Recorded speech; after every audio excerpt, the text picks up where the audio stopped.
Let's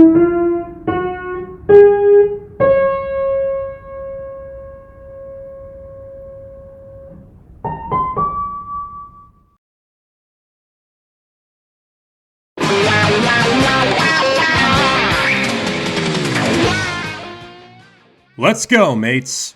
For those unfamiliar, Iceberg charts display trivia and more about a piece of media. The deeper it goes, the more obscure and disturbing the facts get. Today we look at the Weekly Planet Iceberg, created by yours truly, with the help of everyone who responded to these posts. The Weekly Planet is a podcast that talks about movies, comics, TV shows, and anything else you'd find at a comic book store. They're named after the fictional Daily Planet. A new episode is uploaded every Monday. The podcast has been going for over a decade, and today we're going through the lore. So, without further ado, let's begin.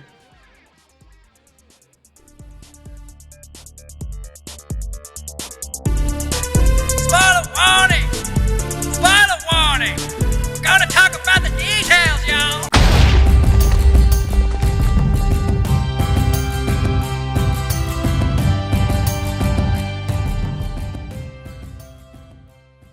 Mr. Sunday Movies. Mr. Sunday Movies is one of many nicknames for the main host of the Weekly Planet. His real name is James Clement, making him a candidate for the YouTuber named James Rumble. Mr. Sunday Movies is also the name of the main YouTube channel for the Weekly Planet. The icon is a goat version of Han Solo, the handsome bad boy smuggler from Star Wars. For those who don't know, Star Wars is a franchise about space adventures and adventures in space. There's wizards, creatures, bounty hunters, death, politics, and more. I'm saying this now because it's gonna come up a lot. While there is a Weekly Planet channel and a Weekly Planet Clips channel, the channel everyone knows is Mr. Sunday Movies. On Mr. Sunday Movies, sections of the podcast are uploaded with clips played alongside them to match whatever the hosts are saying. Original videos that aren't clips from the podcast are on the channel as well. New videos are uploaded every Thursday and, of course, Sunday. Nick Mason. Operating under a variety of aliases, Nick Mason is the less informed co-host of the Weekly Planet. Caravan of Garbage. Caravan of Garbage is the most common type of video on Mr. Sunday Movies. At the beginning of Caravan of Garbage, James and Maso talked about mostly obscure movies, comics, video games, and other things. Over time, more famous things were allowed to be discussed on Caravan of Garbage. Usually, the thing is related to an upcoming geek release. James and Maso usually talk about how the media was made alongside the quality of the final product. Despite the name, not everything they cover is garbage. Oftentimes they say, why is this movie in Caravan of Garbage? It's not garbage, and we say to them, it's just the title of the video series. We didn't think it through that much. Didn't think it that hard. For people who may be new to the channel, maybe we're getting some new viewers from this particular episode. It's a hot topic. Just to be clear, the series is called Caravan of Garbage. Yep. It's just a name we picked out a long time ago, and we make fun of things that we like, and we have good things to say about stuff we don't like. That's right. And vice versa. This series is obviously called Caravan of Garbage. People know that from the title of this video. And often we're like, it doesn't mean anything. It's just the name that we got stuck with. The name Caravan of Garbage is actually a reference to the Star Wars Ewok special titled Caravan of Courage. The video game cogs are exclusive to the Mr. Sunday Movies YouTube channel, if you don't want to pay. Caravan of Garbage episodes are also significantly shorter than regular podcast episodes. The normal YouTube cut is always slightly condensed. Most COG episodes end with a hint towards the next one. A lot of Caravan of Garbage, and I guess the Weekly Planet in general, is just James and Maso going, "Ha! Look at that idiot from another time period and their stupid fashion!" Or, "Ha! Look at that other idiot pretending to be a teenager when they're clearly an adult." Australia. As you may have guessed by their accents, James and Maso are Australians. Because of this, there's a lot of references to their home throughout the Weekly Planet. It's like Mark Jacko Jackson, the Energizer Man. Incredible reference. I love that. That's great. Starting off 2023 with impenetrable references. Not only local, but local and 40 years ago. He played Jetto on The Highwayman. He did, you're right, yeah. He was like the Energizer Bunny, but he was an Australian pagan. He was a man. Yeah, he was a regular man. He was not a regular man. It's not important. Oh, also, before we go, Yeah. Yogo commercials. Oh my God. We didn't even mention Yogo commercials. I love those. Yeah. Why you bring them up though? Because they're stop motion Because they're gorilla stop stuff? motion gorilla stuff. Yeah, man, look those up. Australian as well, by the way. That's right. Australian owned and loved. Yeah. Is Yogo any good? I can't imagine it is. I don't remember liking it as a kid. I remember eating it being like, I like the idea of this, but this tastes like shit. You guys are Australian. Yeah. This movie is Australian. It's a legendary movie. People love it. It made a lot of money. It launched the careers of George Miller and Mel Gibson. Are you guys even allowed to criticize it? And I would say, yeah, not only are we allowed to, it's mandatory. It's called tall poppy syndrome. Look it up. These guys are rich and successful. They've had it too good for too Exactly. long. We're going to kick them. BigSandwich.co. BigSandwich.co is the Weekly Planet version of Patreon. For $9 a month, you get early videos, video game Let's Plays, movie commentaries, bonus podcasts, a comic book club, and more. You know this because it's advertised at the end of every video. The name stems from this moment from episode 281. Oh, thanks to everybody who... Oh. What's up, bud? What's up? That's a big sandwich. You want a big sandwich? Oh. Alright guys, I'm just going to go get a big sandwich for my son. I'll be back. Guys, we're back. I made a big sandwich. Say that again? Shooting Up Your Butthole. On October 15th, 2013, episode 3 of The Weekly Planet was released. In said episode, Maso said this. Alright, so I thought we could start with, you're obviously familiar with the characters of Batman and Superman. Yes. And you're obviously familiar with the movie that's coming out. I thought for everybody listening at home, and us as well, I just thought I'd go over some facts, some cold hard facts we know about the movie to be true. That's what we're about. So Cold hard facts. he's a... And red hot comic book movie news. Shooting up your butthole. That's a new catchphrase, by the way. I know. Shooting up your butthole. Red hot comic book movie facts. Shooting up your butthole. I realised I didn't discuss it with you in advance. Why would you? Just No, bring it up, but I think it's fine. going to get... Look, all the websites I went to, they were really keen on the Oh, idea. good. Excellent. Buttstuff.com. Nobody looked that up. It's probably a real website. Yeah, Don't look it up. Well, Gabriel Bruton heard this and thought it was a great idea for an intro. So he made it into an intro, sent it to the Weekly Planet, and James used it for the 7th episode. Red hot comic book movie news, shooting up your butthole.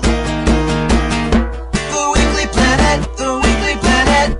This intro ended up being used for nearly a decade until it was slightly edited, starting at episode 462.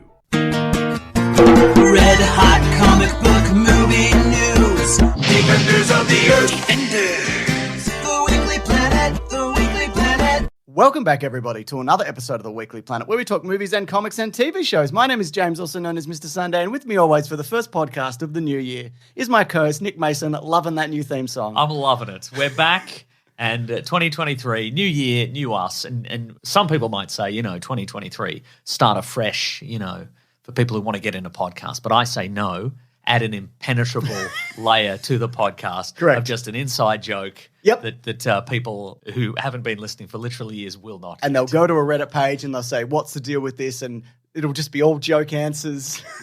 And then they'll leave. And that's what we want. New listeners leave. I think, though, that is more penetrable than the previous theme song, though. I feel, which was also penetrable in its own way. Yeah. Anyway. Is that the correct usage of that word? Is that even a word? Mason, yes. Defenders of the Earth will be elaborated on later down the line. In 2024, the intro was changed yet again to this. This was likely for copyright reasons. Originally, 2024 was going to introduce us to this intro. 1, 2, 3, 4.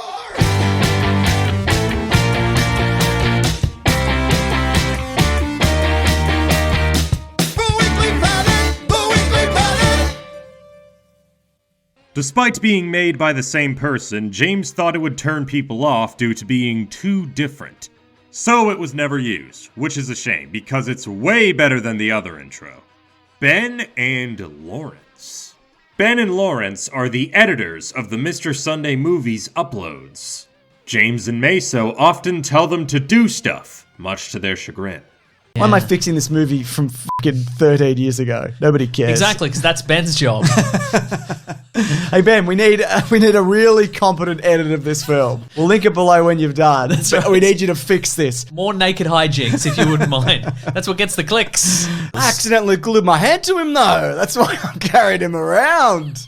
My bat glue went off. That's right. Damn it! Sucks now. Some people say I should just take the glove off, but I glued the glove to my hand earlier in an earlier incident. Oh no, it's both hands now. Hands, my hand can't swing from the rooftops. What was I thinking? I've glued myself to... I saw Batman glue himself to the Joker. I just thought I'd do it. And I've Kryptonian glued myself to this end table. Son, help. We don't have super strength here, we're just regular. In terms of donkey origin, Mason, I'm sure there's a joke here about donkey origin and Don Quixote or something, right? There's something here. Ben, what's this? Ben and Laurence, what is this? Fix this thing we've said. Finish our jokes, please. Laurence also edits for the YouTube channel Heavy Spoilers. Ben actually has his own YouTube channel titled Ben from Canada, where he also talks about movies. Sometimes. There's also 2 more editors for Mr. Sunday Movies named Matt and Maddie. Grab Dat Gem. Grab Dat Gem is Wikipedia Brown's reoccurring catchphrase that is said at the end of nearly every episode. Grab that gem, you guys. We'll see you later. Grab that gem, you guys. We'll see you then. Grab that gem, you guys. We'll see you next week. Bye. The phrase was first uttered in episode 45 in reference to Guardians of the Galaxy. Last question. Should people be grabbing Dat Gem? Yeah, grab that gem. I don't know, man. No, make it. What if you're one of the chosen people? Why not? Don't take the chance. No, take the chance. You're in space. What's the worst that could happen? I mean, explode. You might explode. But you probably, like, if you're in space, if you find yourself in space, you're probably destined for a great thing. So just grab that gem. Good point. Yeah. You got That's it. a new sign off, by the way. Grab that gem. All right. Hashtag grab that gem. Nice. It's better than eat them eggs. Absolutely, Because they enjoy your burrito. It's similar. Absolutely, and I can't remember how I made that reference, so... This one I'll definitely remember. Definitely. So we've said best or worst. Obviously best. Highly recommend.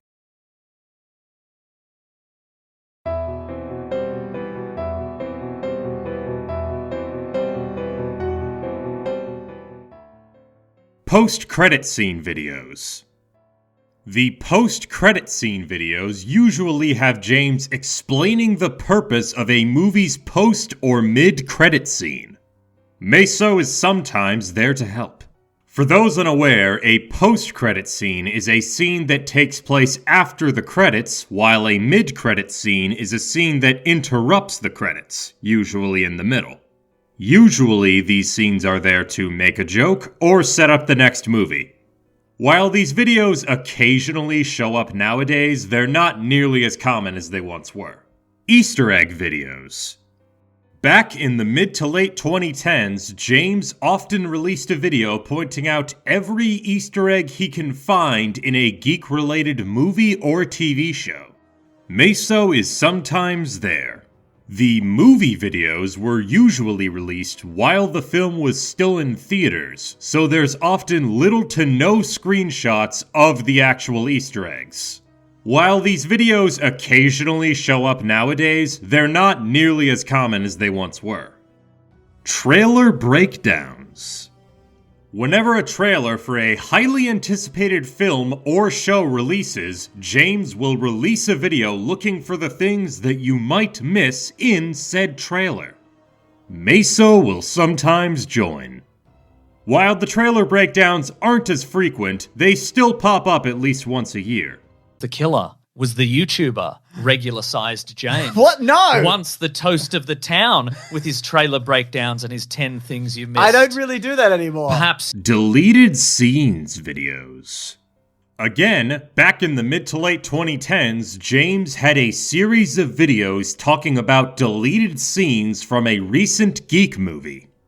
Maso is sometimes there. Since the movie is in theaters at the time of the upload, James usually doesn't have any footage of said deleted scene.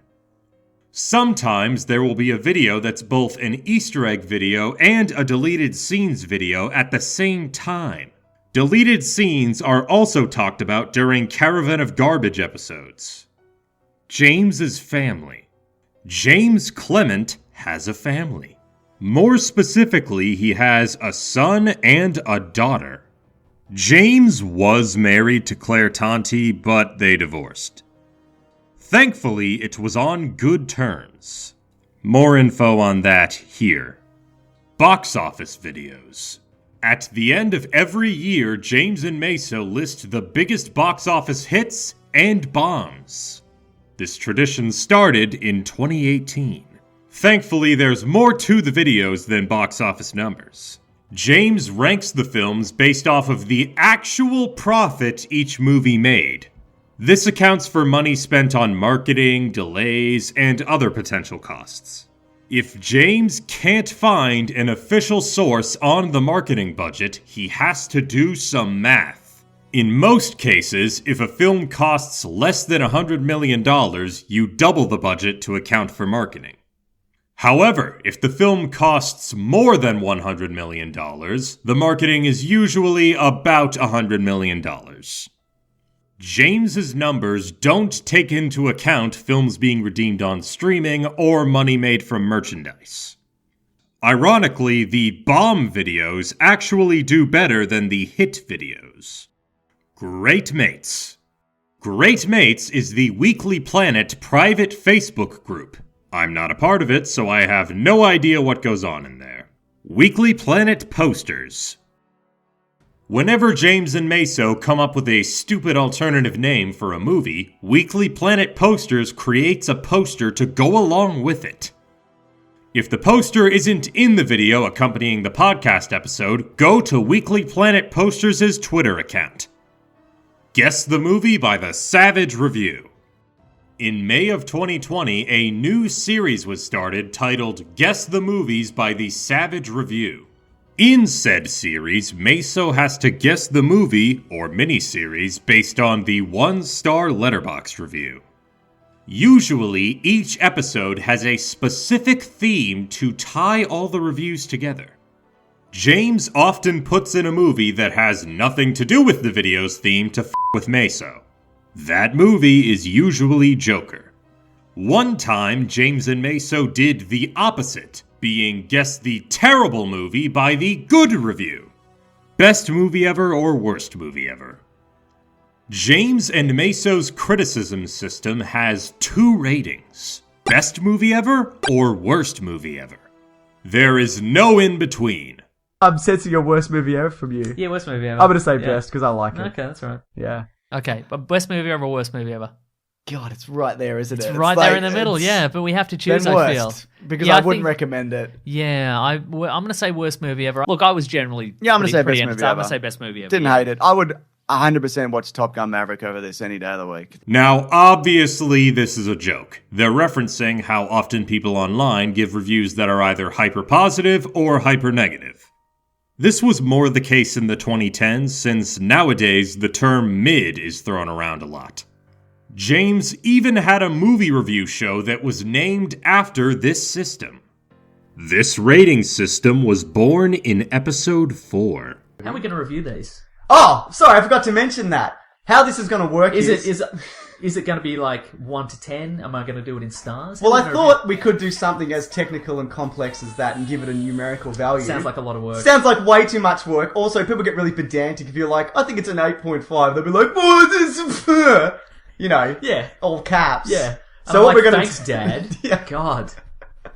So I thought maybe we could go you either have to say it's the best movie ever or the worst movie ever. No middle ground. No middle ground, So if you okay. really like the movie, but you're like, but there's this bit that I know, worst movie ever. Fantastic. Fair enough. I think that's fair. Because that's, yeah. I think, how the internet responds to most things anyway. So I think that's why good. change that? Operate in superlatives. That's what I like Yes. to do. Extremes. It's Extremes. good. And I think it is a testament to the thousands of people. That, when you watch the credits and there's thousands of people who all have put their heart and soul and their careers just on the line there. Absolutely. That we can just say worst movie ever. I didn't like the bit. I didn't like the Stan Lee cameo.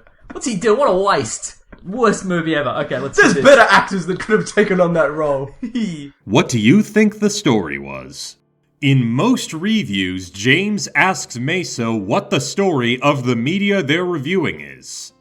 Maso usually has a hard time explaining it. What's the story for The Martian? What do you think the story was? Oh, here we go. Here we bloody go. Do you want to break down the premise? What do you think the premise was? Oh, no. Gosh, let me think. Okay, so. What do you think the story was? Oh, no. All right. What we reading, what we gonna read? What we reading, what we gonna read is a reoccurring segment where James and Maso give some reading recommendations.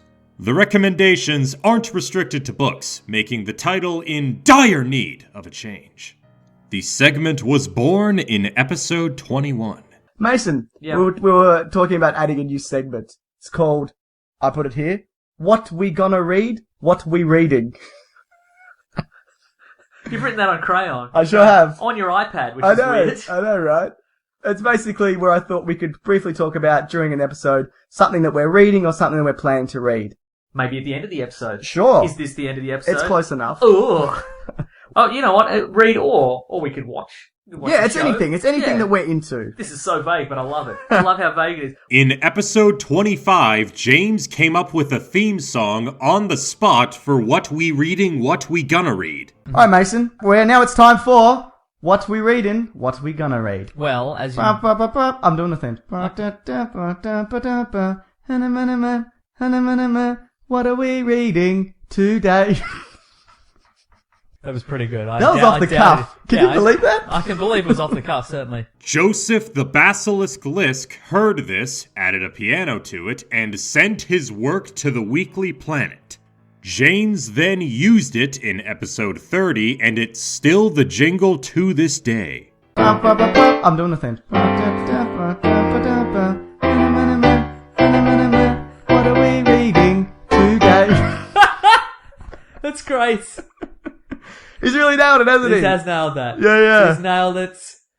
It's exactly as ramshackle as what we do, but with a delightful sheen of professionalism over the top. So the With brute. the musical ability we lack. That's it. So the brute, maybe he's got a bit of competition. I don't know. yeah. We'll see how that goes. Thank That's you, right. Joseph. We really appreciate Yeah. that. Ollie. Ollie is James's dog. James also has a second dog named Zippy. Both of them show up sometimes. Ollie is just the more famous one. David Oyelowo is in this movie. Oh my He's goodness, in he is Spooks. too. Yeah, he is too. Ollie, stop backing. You're ruining the podcast. Uh-oh, dog's here. Zippy's in here, running about. Zippy has a cone on her head. Zippy, are you causing trouble in here? Hello, Zippy. Hello. Oh my god, Zippy. James' podcast is cancelled. I agree. Hang out with Zippy. It's dog time, everybody. Time. If you came here for your Batman review, we're not doing it. We're not doing it. We're patting the dog. Yes, Zippy, good. Zippy, come on. Come on. Now, Zippy, remember, I'm not the one kicking you out. I want to be friends forever. Come on. Come on. Ollie's here too. Hello, Ollie. Hello. Wishes. Ollie. Oh, you got to go too. Ollie. How those dogs even get in here? The door was open. Ah, But dog time is over, everybody. sorry, everyone. Yeah. And sorry to me. I think the insectoid kind of nature of it really works. Oh, the dog's here. Speaking of bloody monsters. Letters, it's time for letters. Letters, it's time for letters is another reoccurring segment of the Weekly Planet. In this segment, James and Maso read emails, not letters. While James and Maso revealed that they got a letter for the first time in episode 5, the name Letters, It's Time for Letters wasn't coined until episode 67. Letters. It's time for letters. Is that what a segment's called? Yeah, letters. It's time for letters. It is time for letters. Over the years, the segment has had multiple theme songs. In episode 114, the boys didn't have a jingle to use. So, Maso thought of one on the spot. We're running a competition. Yes. We would like to have a letters theme that I could, like a definitive one that we could play every week through my phone because Yes. James refuses to edit another theme in. I refuse. There we go. So if we've got a lot of submissions so far, I'm going through them slowly. I reckon I'll announce a winner in a couple of weeks. Fantastic. Yes. Have you been impressed so far? Yeah, they're pretty good. Good. So what we want, if you guys want to send in a definitive letters theme, like Weekly Planet themed letters theme, Put it on us. Burn it onto a CD. put it on a CD, mail throw it. it out into the ocean. I'll find it. But just as a backup, if a seagull gets that or whatever, just put it on YouTube. Weekly Planet letters theme. Maybe say definitive letters theme. Yep. Or final letters theme. Something like Maybe that. put your username in the title. Or Yeah, whatever. and then tweet it at me at Yep. Wikipedia Brown on Twitter, and I'll find it, and I'm going to go through all of them and find a winner. But in the meantime, letters. The classic one was letters. Oh, The letters. letters. I We love must you. have Some some letters. They're only A today. day away. No, they're here right now. We're going to do letters. There we go. You guys can use that. Don't go. RKM424 heard this, made it into an intro, sent it to the Weekly Planet, and it became the official intro starting in episode 116. It's time for a segment that we love. The segment. Classic one was letters, oh letters, we love you. Some letters, they're only a day away. I know they're here right now. We're gonna do letters. So our winner is the very delightfully named RKM424. Very good. He's the winner. He's Or bloody she. done it. Or she. Who's to say? Look, we'll get in touch with you and we'll send you a Weekly Planet t-shirt. If you want to send an email to potentially be read, send it to weeklyplanetpod@gmail.com.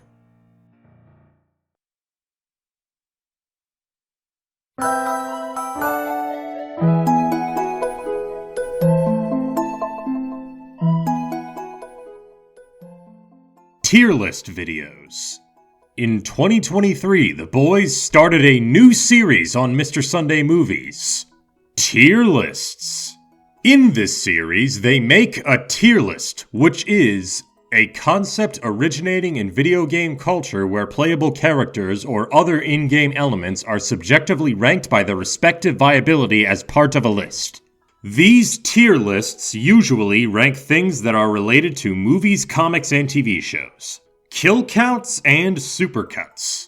The kill count is the main thing Dead Meat is known for. Wait a minute, what the fuck? The Mr. Sunday Movies version of the kill count is a supercut of various famous characters' kills.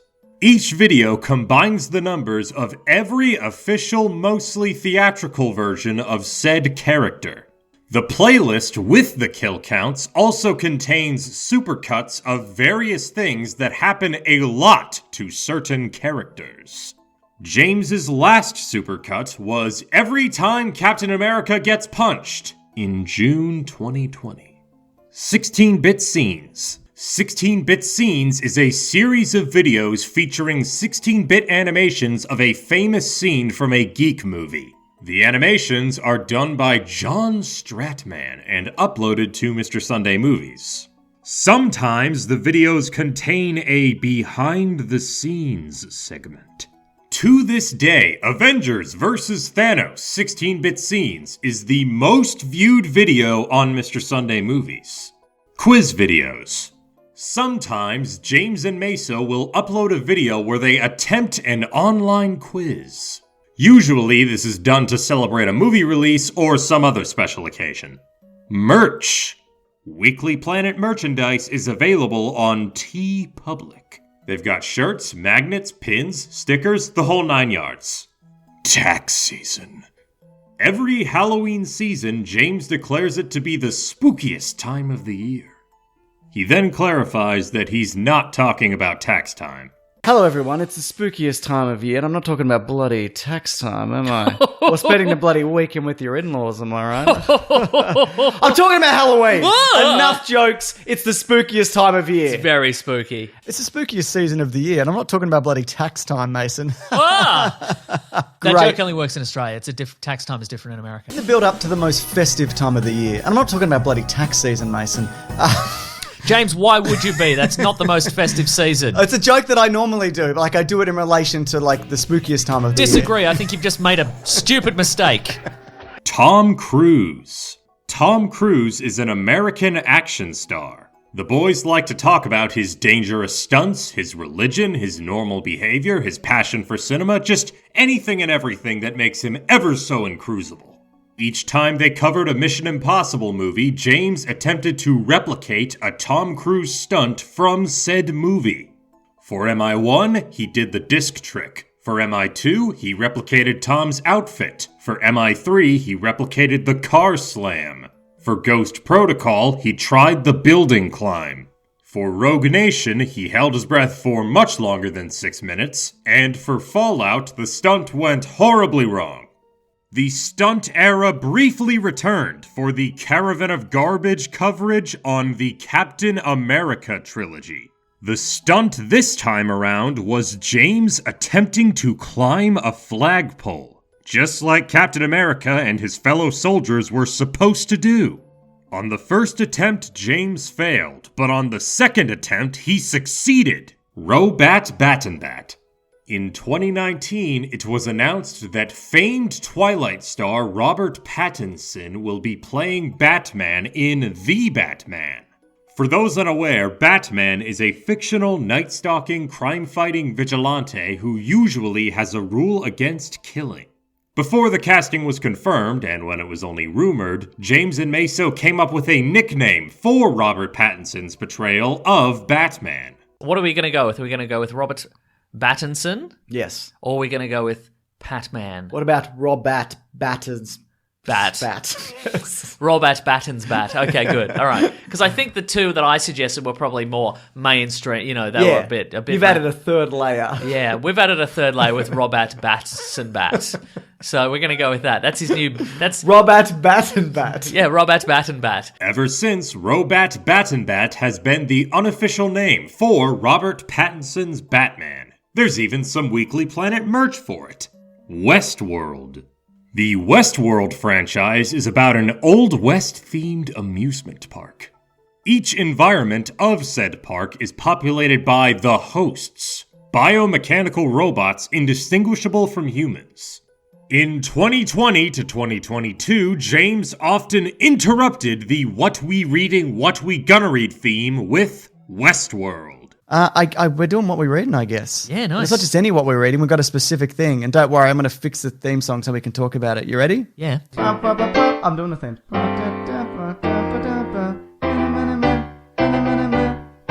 Westworld. I fixed it. Nice. We're talking a little bit about Westworld, aren't we? Westworld, yeah. I've got other things, but I also have other things. I'm doing the theme.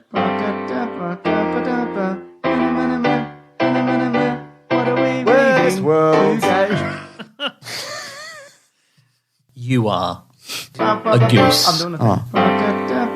Honk. Westworld. You're a goose. Defenders of the Earth. Defenders of the Earth is a Marvel superhero show from the 80s. James is a big fan. So much so that he often inserts the intro into episodes at an incredibly loud volume. I remember there being a Flash Gordon TV series, like... There was a cartoon, wasn't there? Is Well, that what there you're talking about? well, there's Defenders of the Earth.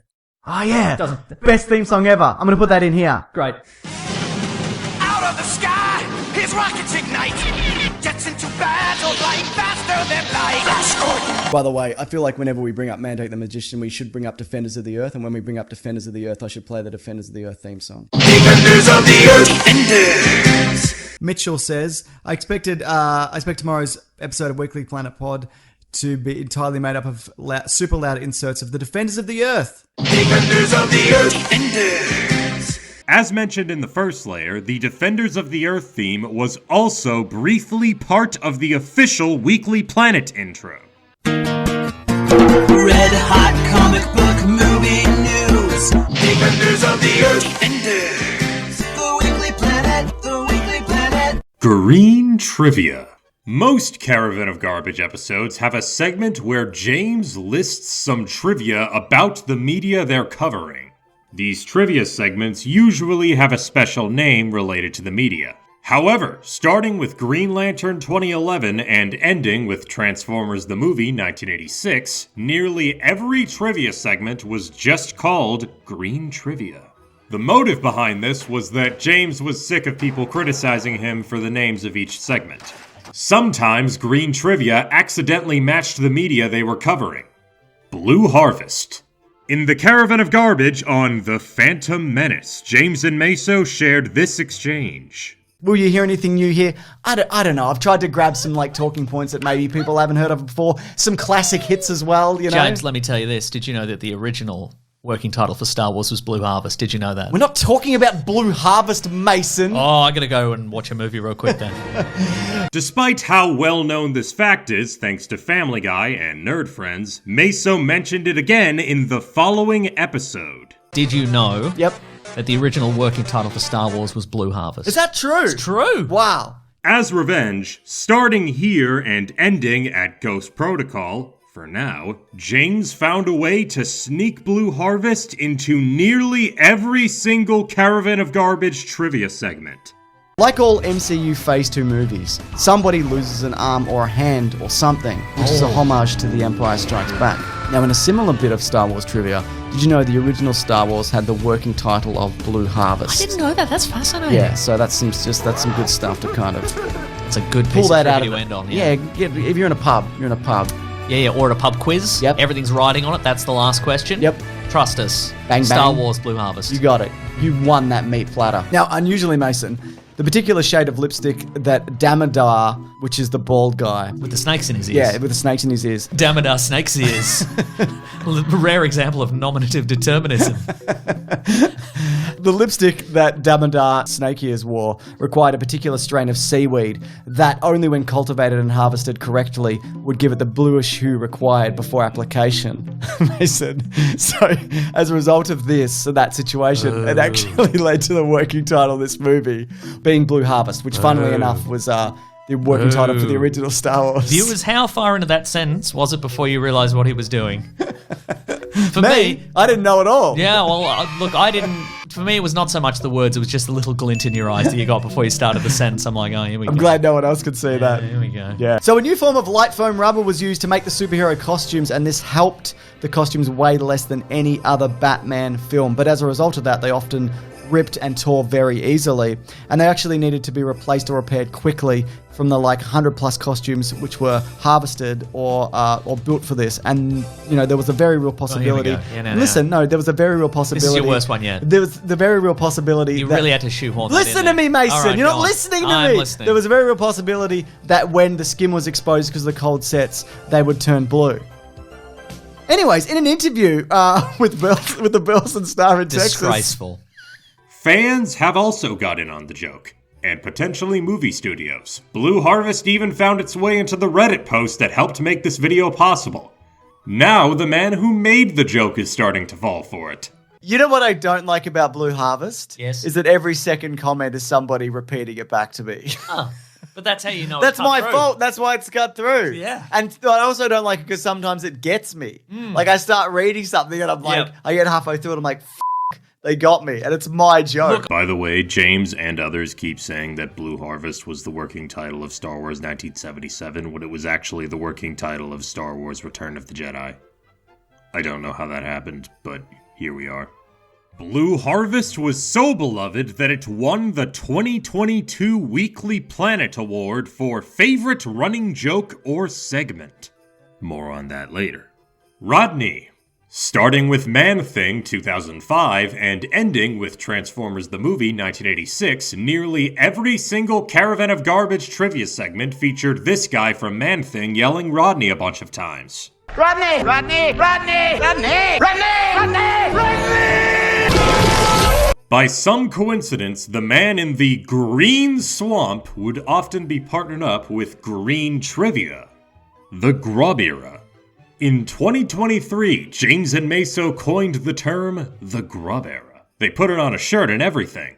We're in our Grub Era, Mason. Oh, we are. Like we're going to be talking about Indiana Jones's Grub Era this week for Temple of Doom. Oh, that's true, yeah. So I've got Grub Era on my mind. Okay. Just mistakes all the time. Who cares? I love that. Yeah. I love that. I feel more glamorous than ever, if I'm honest. Really? Yeah. I thought you were doing your Grub Era, honestly. Oh, man.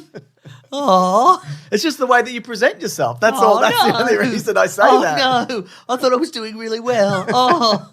And you know what I like about this movie? What's that? Because it's a prequel, some people might not know that, but it is true. He's just a grub.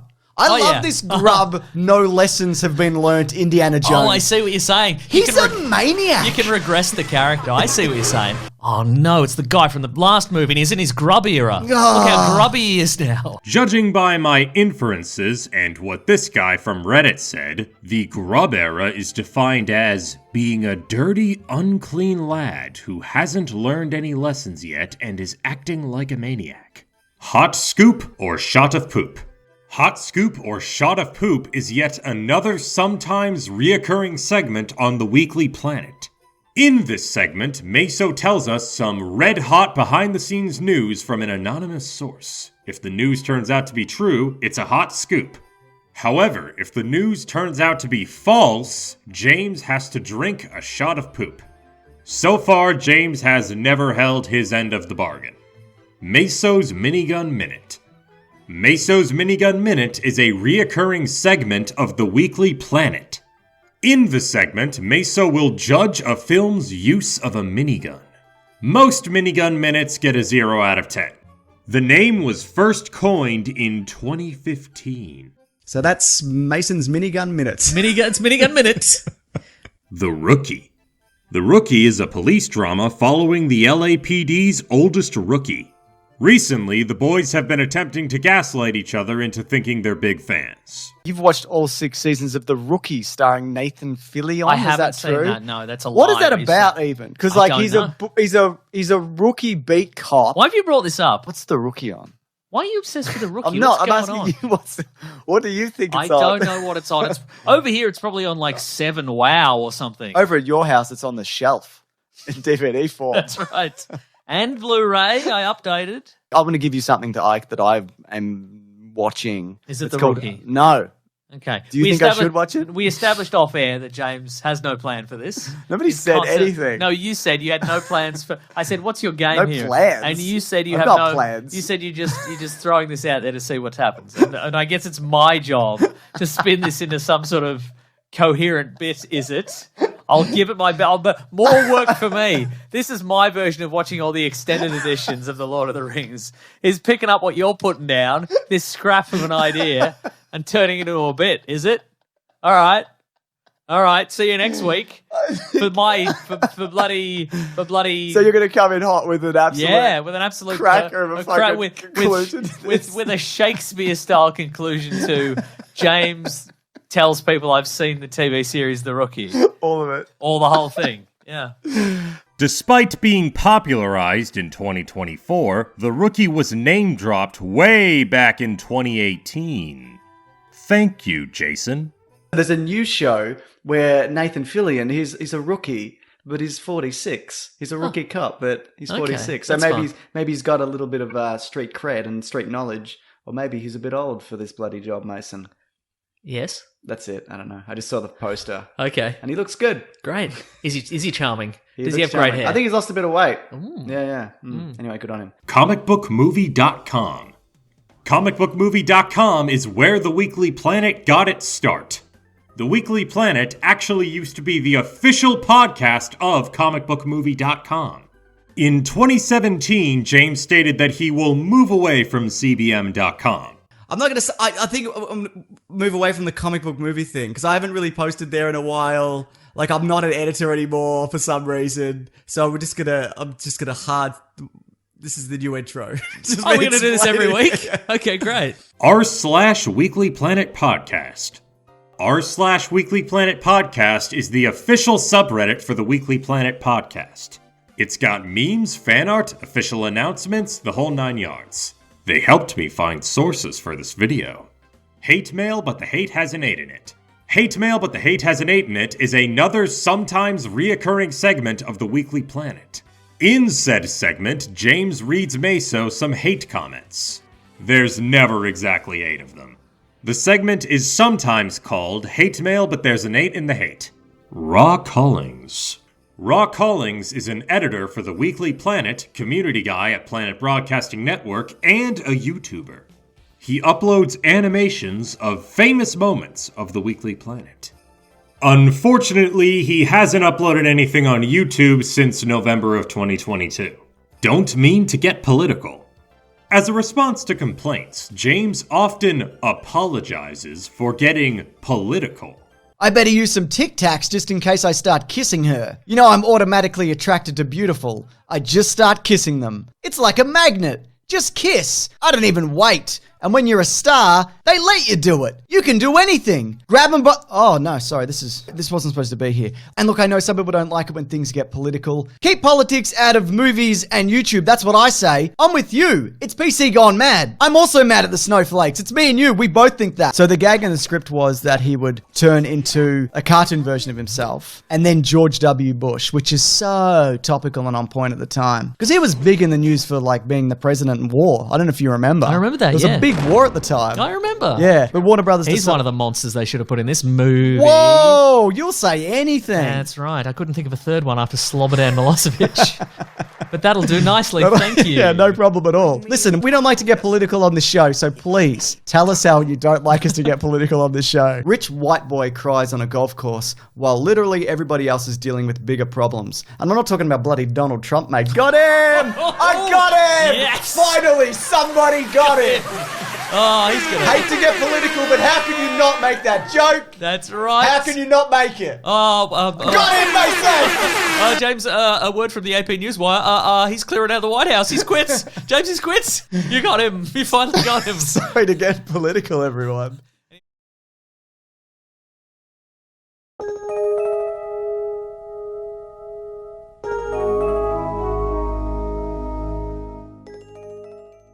James hates disaster movies. Disaster movies are defined as movies featuring an ongoing disaster as the primary driving force of the plot. Most people assume that the disaster is a natural disaster. James does not like disaster movies, especially Twister. I don't like Twister. I think it's a bad movie. Yeah, that's fair enough. Yeah. People came I out of love that. True Lies, though. Yeah, he's amazing in that. People came out of Twister being like, "Did you see the cow?" Yeah, I fucking saw it. It went right across the screen. I didn't miss it. I didn't miss it. That movie is only the cow. That's it. That is that movie. These movies were big in the 90s, and I hated it because it were like Twister, Volcano, I feel you would have loved Twister. No, back I in the day. hated Twister. Interesting. I hated it. I remember at the time people were like, "Did you see the cow?" Yeah, the cow that went across the screen. Yeah, I saw it. Yeah, right. Even Independence Day, it's not good. People like the sequel's not good. They're both not good. I don't think these guys have made a good film. Look, I know that's just me because I hate disaster movies. I hate every single disaster movie. Every time I say this, I get a lot of grief. Twister is a terrible movie. All right. It's not a good movie. Goat Puppet. The video Top 5 Movie Night Movies features a physical puppet version of James's avatar. It's a pretty good-looking puppet, despite not having the blaster. Sure hope it wasn't too expensive. Tom Holland voice. Tom Holland is a British actor famous for playing MCU Spider-Man, the friendly neighborhood high school hero with the powers of a spider. Whenever James or Maso do an impression of Tom Holland, he always sounds like a Muppet. I'm just happy to be away from the bleak cold of old Blighty in sunny Southern California. The devil's all the time in this town. Oh, please, mister, I don't leave me with Sony. Don't leave me in the Morbius universe. Thoughts and Prizes. Thoughts and Prizes is another sometimes reoccurring segment born in the summer of 2024. In said segment, James would give Maso some thoughts about the movie they're covering. With every thought, Maso has a chance to win great prizes. Since the rules are incredibly vague, Maso never wins any prizes. Mad Ghost. In episode 239 of The Weekly Planet, the boys talk about Geoff Jones stepping down from being the leader of DC Productions. After James mentions Jones's upcoming company, titled Mad Ghost Productions, this happens. Mad Ghost Productions. Mad Ghost! Mad Ghost. If you're listening, Geoff Johns, and we know you're not, if you're looking for a slogan, it's just two guys shouting "Mad Ghost." So Mad you know, Bad Hat Harry Productions when it closes, it's like that's some Bad Hat Harry or whatever. Yeah. Like it's us going Mad Ghost, Mad Ghost, Mad Ghost. After this, Mad Ghost became a meme, with it even having official merch. Currently, the website for Mad Ghost Productions no longer exists. Maso's Waffles. In episode 183, Superhero Showdown and Indy 5, Maso wanted some waffles. Despite food not being allowed on the podcast, Maso ordered them on Uber Eats and ate them right in front of James. He did not share. When the waffles arrived, James paused the podcast for a waffle break. This legendary moment was heavily memed upon. Batman Begins prank. In March 2022, The Batman was released. With it being a comic book movie and The Weekly Planet being a podcast all about red-hot comic book movie news shooting up your butthole, you'd think that James and Maso would cover something Batman-related for Caravan of Garbage. Well, if you were thinking that, you'd be right. On February 2nd, a Caravan of Garbage on Batman Begins was released. The opening of the video implied that James and Maso are covering a famous early 2000s franchise about fearsome creatures of the night. However, less than a minute in, James revealed that they're actually covering Twilight, another famous franchise about fearsome creatures of the night starring Robert Pattinson. The following week, a video titled Batman Begins, really, Caravan of Garbage was uploaded. This one was, again, not Batman Begins, but was the next Twilight movie, being Twilight New Moon. They still tried to keep the illusion up off of YouTube. The next 3 Twilight videos were honest about what they were. However, the boys considered doing a trick where they cover Batman Begins with a Twilight thumbnail. James used to be a teacher. James Clement used to be a school teacher. He's mentioned this a couple times. I guess it's one of those things where, again, I used to be a teacher. Yep. So if a kid gets up and does a report and they're 9 years old and they go, I want to invent teleportation and I want to, do a flying car. You're not like, you're a fucking idiot. Can you come back tomorrow with a more reasonable idea? I used to be a teacher. I get it. Yeah. We all want to do a murder.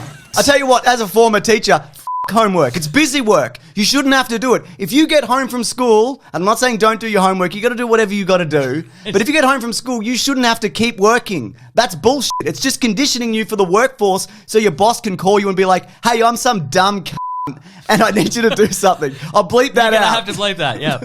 Anyway, that's what I think of homework. Okay. Old Crone Ray. In 2023, it was announced that controversial Star Wars character Rey Skywalker is getting a solo movie. The movie will be set 15 years after the Star Wars movie of all time, meaning Rey will be in her early 40s. After hearing this, Maso stated that most people were expecting an even older Rey, one that goes on geriatric ramblings about her past. An old crone, if you will. Then that became another running joke from Maso. Souvlaki Hut Gorilla. In 2020, a global pandemic forced everyone to stay in their homes. During this time, everyone was kinda just doing whatever project they could to keep themselves busy. Including yours truly. James's lockdown project was a video titled, Why Isn't Everyone Talking About This? The video is about a weird Souvlaki Hut commercial. For those who live outside of Australia, which is most of you, Souvlaki Hut is a small chain of restaurants specializing in authentic Greek cuisine. Watch James's video on this because it says more than I ever could. Star Wars rant video. In 2017, Star Wars Episode 8 The Last Jedi was released. A lot of people hated it, and had some crazy over-the-top reactions. To poke fun at this, James released a parody rant video titled, Star Wars is Ruined! It's pretty funny, and you should watch it. The Wigdar. A lot of actors have to wear wigs in order to get in character. James is really good at spotting these wigs. He calls his keen sense the Wigdar. Also, this isn't important, but Affleck is wearing a wig as Bruce Wayne. He doesn't have a widow's peak. I have excellent wigdar. My wigdar on Kristen Stewart just went off straight away. Oh yeah, this And is a wig? I looked into this, and it's because she cut all her hair off for the Runaways. So that's I mean, it's a pretty good wig. Mm-hmm. I mean, it's no Jacob Black's wig, you know what I mean? I don't know what you Or mean, it's but the yes. same wig You think they swapped that scene to he scene? had? I don't know. This blew my mind because I've got excellent wigdar, as you know. That's true. Benedict Wong wears a wig in this, but it's the wig where, like, the skin's on it. Like, the skin's all the way down his forehead because he's got, like, a shorter haircut and he didn't have that at the time because also multiple reshoots and all of that. I know about other wigs in this movie, like Ned Leeds wears a wig. Doctor Strange's wig continues to just... I find it really offensive because it's like, you're not even trying. It's like a wig that fucking Bram Stoker's Dracula would wear. Absolutely. It's ridiculous. Oh, he should have had a beehive. It basically is. Should have had a bumper under there. That'd be great. James is so hair and wig obsessed that it became a category for the Weekly Planet Awards. More on that later. Last year's nominees for Best Hair were Aaron Taylor Johnson in Kraven the Hunter, Jonathan Bailey in Wicked, Kenji Nada from Godzilla -1, Lee Jung-jae in The Acolyte, Magneto in X-Men 97, Queen Charlotte in Bridgerton Season 3, Ryan Gosling in The Fall Guy, and Timothée Chalamet in Dune Part 2. The nominees for Worst Hair were Amber Midthunder in Avatar The Last Airbender, Bill Skarsgård in The Crow, Cate Blanchett in Borderlands, Ed Harris in Love Lies Bleeding, Ed Skrein in Rebel Moon Part 2, The Scargiver, Henry Cavill in Argyle, Henry Cavill also in Argyle, Jason Momoa in the Minecraft trailer, Joseph Quinn in Gladiator 2, The Rookie in the Superman trailer, Shia LaBeouf in Megalopolis, and Hawkeye again in Avengers Endgame. The winners were Magneto from X-Men 97 for Best Hair, or Wig, and Hawkeye from Avengers Endgame for Worst Hair, or Wig. A Pig Rolling Down a Hill. In episode 389 of The Weekly Planet, Maso talks about James's son. The little lad has assigned everyone in the household a role in the Avengers. James is Falcon, Claire is Captain Marvel, the little lad in question is Ant-Man, the baby is Baby Groot, and Maso is... A pig rolling down a hill. And I've been thinking about it, and honestly, it's the funniest thing he's ever said, and maybe the funniest thing anyone's ever said. So... if you see your son at some point in the near future, just let him know I said, well done. This became another meme that was put on merch. Rip James Franco. Sometimes when James and Maso have to bring up a controversial figure from real life, they avoid mentioning said controversies and just tell people to do their own research. Drake Bell. Don't look into it. Maybe you open it up on the battlefield and it just kills Churchill. I mean, we know what you're going to do, Churchill. Yeah, that's not a terrible outcome. If you don't know, maybe look into it. Maybe type Churchill famine into Google and just do some light reading. And if you're like, well, what did Mel Gibson even do? Show me evidence. You fucking look into it, all right? Why don't you do your own research, Why okay? don't you do your own research, man with a funny voice? I like Ezra Miller. In the Caravan of Garbage for Rise of the Planet of the Apes, the duo decided to innovate the formula. Sometimes people die in between movies in real life, which is what happened to James Franco, R.I.P. We'll never know what he was really like. So true, isn't it? If only he could have carried this franchise. From this point forward, every time James Franco is brought up, they mention his death. So yeah, James Franco, he's killed pretty much everybody on the planet. Thanks a lot, James Franco. R.I.P. in real life, obviously. Absolutely. We'll never know what he was really like. It's a bit of a tragedy, this movie, because as we've talked about before, James Franco has passed away. That's right. And this was probably his last role, or maybe the one where he was trapped under a rock and he drank his own piss. It was around that era. We don't really... James, that wasn't a role, that was real life. That's how it ended. He immediately finished filming of this, and then he went, folks, I'm just going to be under a rock drinking my own piss. And then they found him weeks later. Yeah. Oh my God. That's right. So we'll never know what it was like. We won't know. Life. Yeah. It only takes you 127 hours like the movie. R.I.P. James Franco. We'll never know what he was really like. A dog. A year and a half before the Franco train started, a similar but less iconic joke was made in the COG episode on From Hell. And of course, Johnny Depp, who on the set of The Lone Ranger, he got many of his necklaces and scarves caught in a horse's bridle, and he was dragged to his death. What? Yeah, it's true. I didn't know that. No, that's actually true. And so, we'll never know what Johnny Depp would be like in the present day, but... Incredible, Yeah. Mason. Bad sperm. The Franco conversation continued in the Caravan of Garbage for Oz the Great and Powerful. In Oz the Great and Powerful, Bruce Campbell plays Winky Gatekeeper. According to Maso's headcanon, he's the father of Oz the Great and Powerful, played by James Franco, the not-so-great and powerful. After hearing this, James concluded that Winky Gatekeeper must have some bad sperm. For those unaware, sperms are male sex cells that carry genetic material. They're used to make people pregnant and for other things. Here's the sperm quality scale. Technically, bad sperm was mentioned way back in 2016, but this version is more iconic. But I think you could write that off as Sarah Connor, depending on when Kyle Reese comes back and what happens, it's a different sperm every time. So they're all different. They're all right. John Connors. No, I get it, But they're yeah. all slightly different. Right. Because the chances... Is that why the one in Genesis is evil? Yeah, sure. Right. And also because he got infected by Doctor Who. Nah, it's his sperm, though. He's a bad sperm, He's mate. a bad sperm, yeah. Skynet is there finally we got a bad one. We got a bad sperm one that we can... We couldn't infect the other ones because they were too pure and righteous, but this one, he's a bad sperm, John Connor. Because There's an alert comes up at Skynet headquarters. It's bad sperm alert, bad sperm alert. And it's a picture of a sperm, and he's got splotch. Yeah, he's a sperm, and he's got a sinister mustache and a monocle and a top hat, and he's he's twiddling his little mustache. We finally did it. Yep. James vs. Ghostbusters. Ghostbusters is a franchise about a team of paranormal exterminators. While Maso is a Ghostbusters fan, James has moved away from the franchise thanks to the fanbase.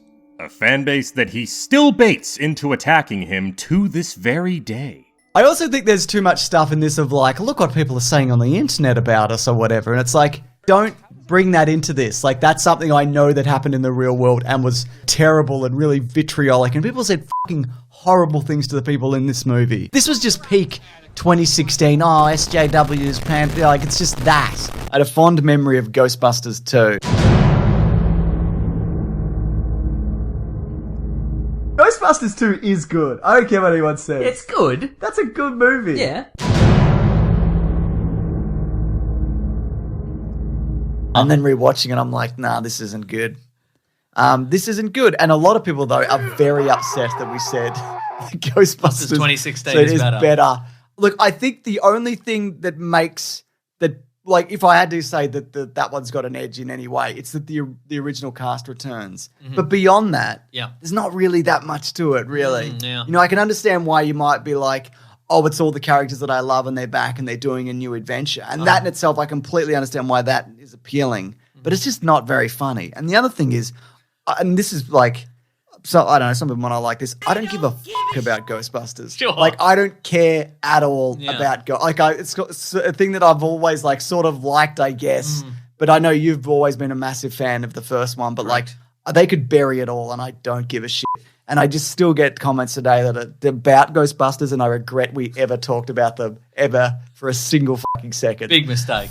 Ghostbusters. All Whoa. of it. Put in the bin. This could be Ghostbusters, right? Sure. Because there are no good Ghostbusters movies. And we both think that, don't we? Oh, no. And I stand by that. If you like Ghostbusters 2, but you don't know our opinions on it, you can simply go back into this channel a few months or possibly years or maybe a decade, I don't know. Yeah. And we've got a little review of that. I don't think any of them are good. Anyway, it's not important. Wow. It's not important, Mason. Not even the universally beloved first one? The 2016 one. Yeah. No, that one's good. Yeah. Yeah, Ghostbusters 1. I do like Ghostbusters because I like baiting a bunch of people to come out. That's true, yeah. To come out and yell at me, which I shouldn't do.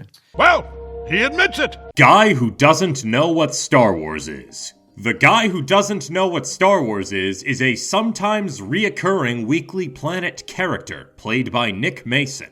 His whole gimmick is that he doesn't know what Star Wars is. Here's some continuity for a guy who doesn't know anything about Star Wars. He just loves all superhero movies, like regardless. He just loves them all. He just loves the clashing colours. I understand He loves the action-packed beats. Loves the costumes. Yeah. And all the He'd running probably about. love Star Wars if he knew what it was, but somehow, for some reason, it's all gone over his head and he's missed the whole thing. Missed it.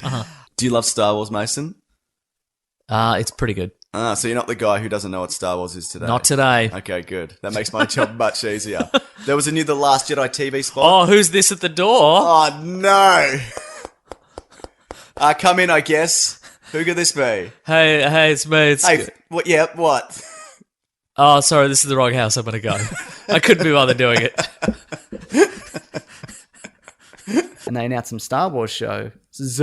Sorry, Star what? Star Wars shows. Star what? Oh no, he's back. That's right. The man who loves Star Wars. No, Star what? The man who are you loves Star talking Wars about? is here. I can't believe you brought back your famous character, guy who loves Star Wars. That's not what he is. I don't know who you're talking about. I don't even know what that is. The two He's shows. been on vacation for a little while, but he's Is back. People have been requesting. What an it. inopportune time for him to be back. The guy who doesn't know what Star Wars is. Hope there's no Star Wars news this week. But Whereas it's all Star Wars what news. Wars? Nick Mason versus Classic Disney.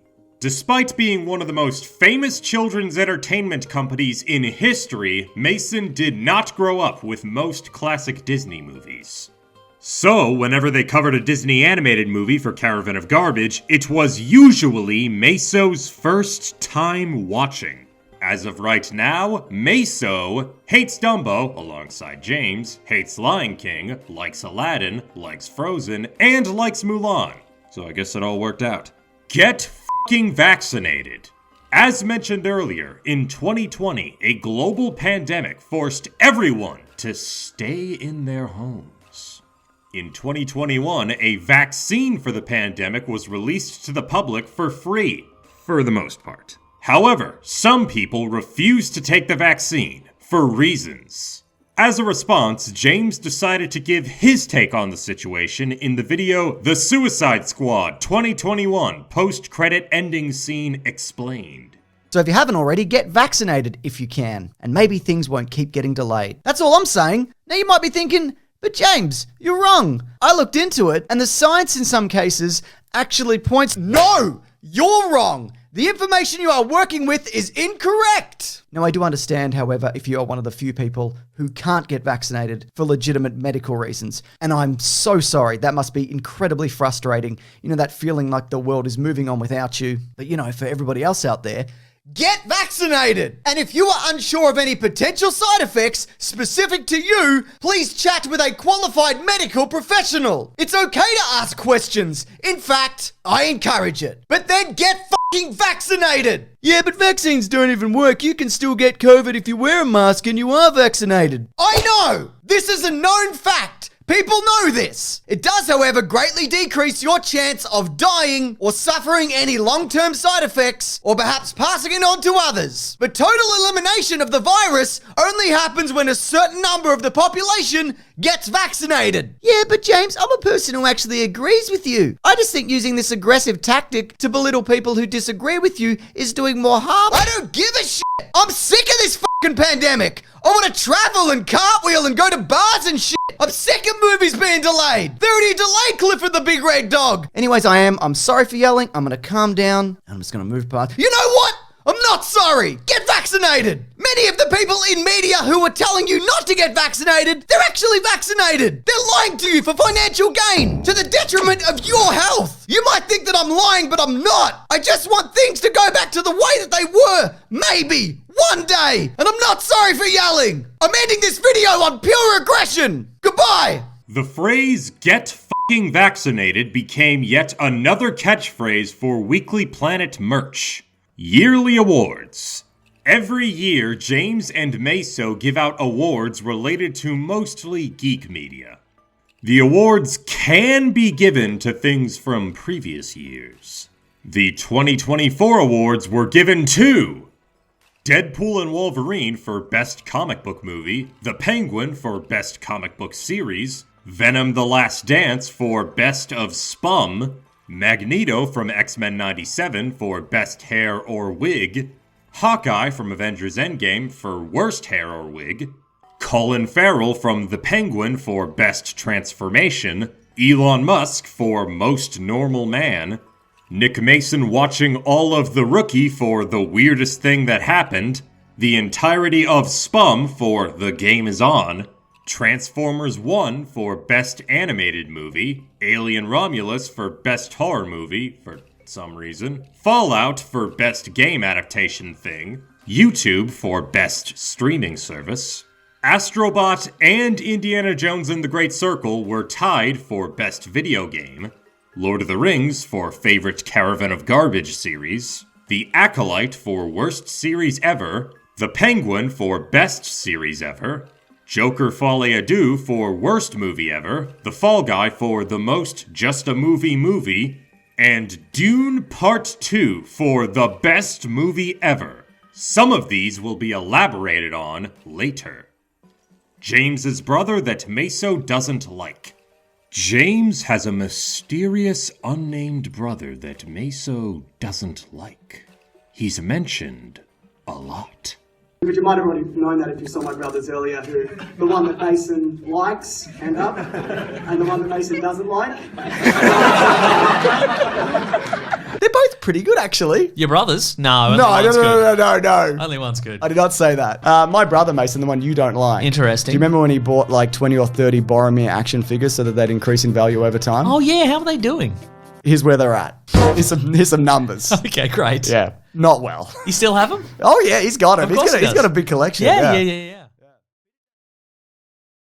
For those confused about the song choices for the following segments, just know that I ran out of ideas for music, so I went to Reddit and said, hey, what songs do you think of when you think Weekly Planet? And they were like, these! So if you have a problem with my song choices, take it up with them.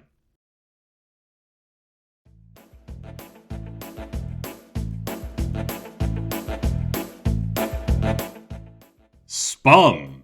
SPUM stands for Sony Pictures Universe of Marvel Movies. The universe consists of movies about iconic Spider-Man villains that don't have them fight Spider-Man or be a villain. However, they heavily kind of reference Spider-Man a lot in both the marketing and the movies themselves. SPUM is the name of this cinematic universe in the Weekly Planet Circle because it was called that by Maso that one time. Comicbook.com spoke to Tyrese Gibson, and they said, He's Roman from the Fast and Furious movies. And they said, Morbius. You're in Morbius. You're Michael Morbius's friend or something. Is it in the MCU? And he was like, yes. And then Sony came out and said, no. GameSpot spoke to them and said, confirmed that Morbius is part of Sony Pictures' universe of Marvel characters and not in the MCU. Because also we've seen in the Morbius trailer. So? Sony Pictures universe of Marvel movies. Yes, SPUM. SPUM is what we're calling it. We did it, folks. We've finally got a name for it, and it's SPUM. Get it trending, folks. Hashtag SPUM. All caps. All caps. Don't forget the all caps.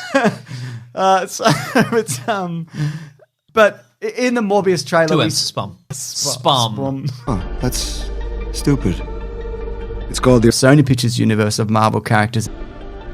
Which sounds stupid too, I guess. Thanks to Across the Spider-Verse, the closest thing we have to an official name is Earth 688. James and Maso also had unofficial names for the months 2 of these movies were released. The 2024 nominees for Best of SPUM were Madam Web, Venom: The Last Dance, and Kraven the Hunter. Venom: The Last Dance won. Blubberella. In the video Rampage is Doomed, James and Maso discuss a lawsuit from Normal Man Uwe Boll. The lawsuit was against Warner Brothers for making a movie called Rampage, when Uwe Boll already did that. The 2018 movie is based on a video game that was released over 20 years before Boll's film, but that's not important. What is important is that in this video, James and Maso briefly talk about Uwe Boll's other films. One film that particularly stood out to Maso was Blubberella. An action comedy centered on an overweight woman whose footsteps cause explosions and whose dual swords are used against anyone who makes fun of her.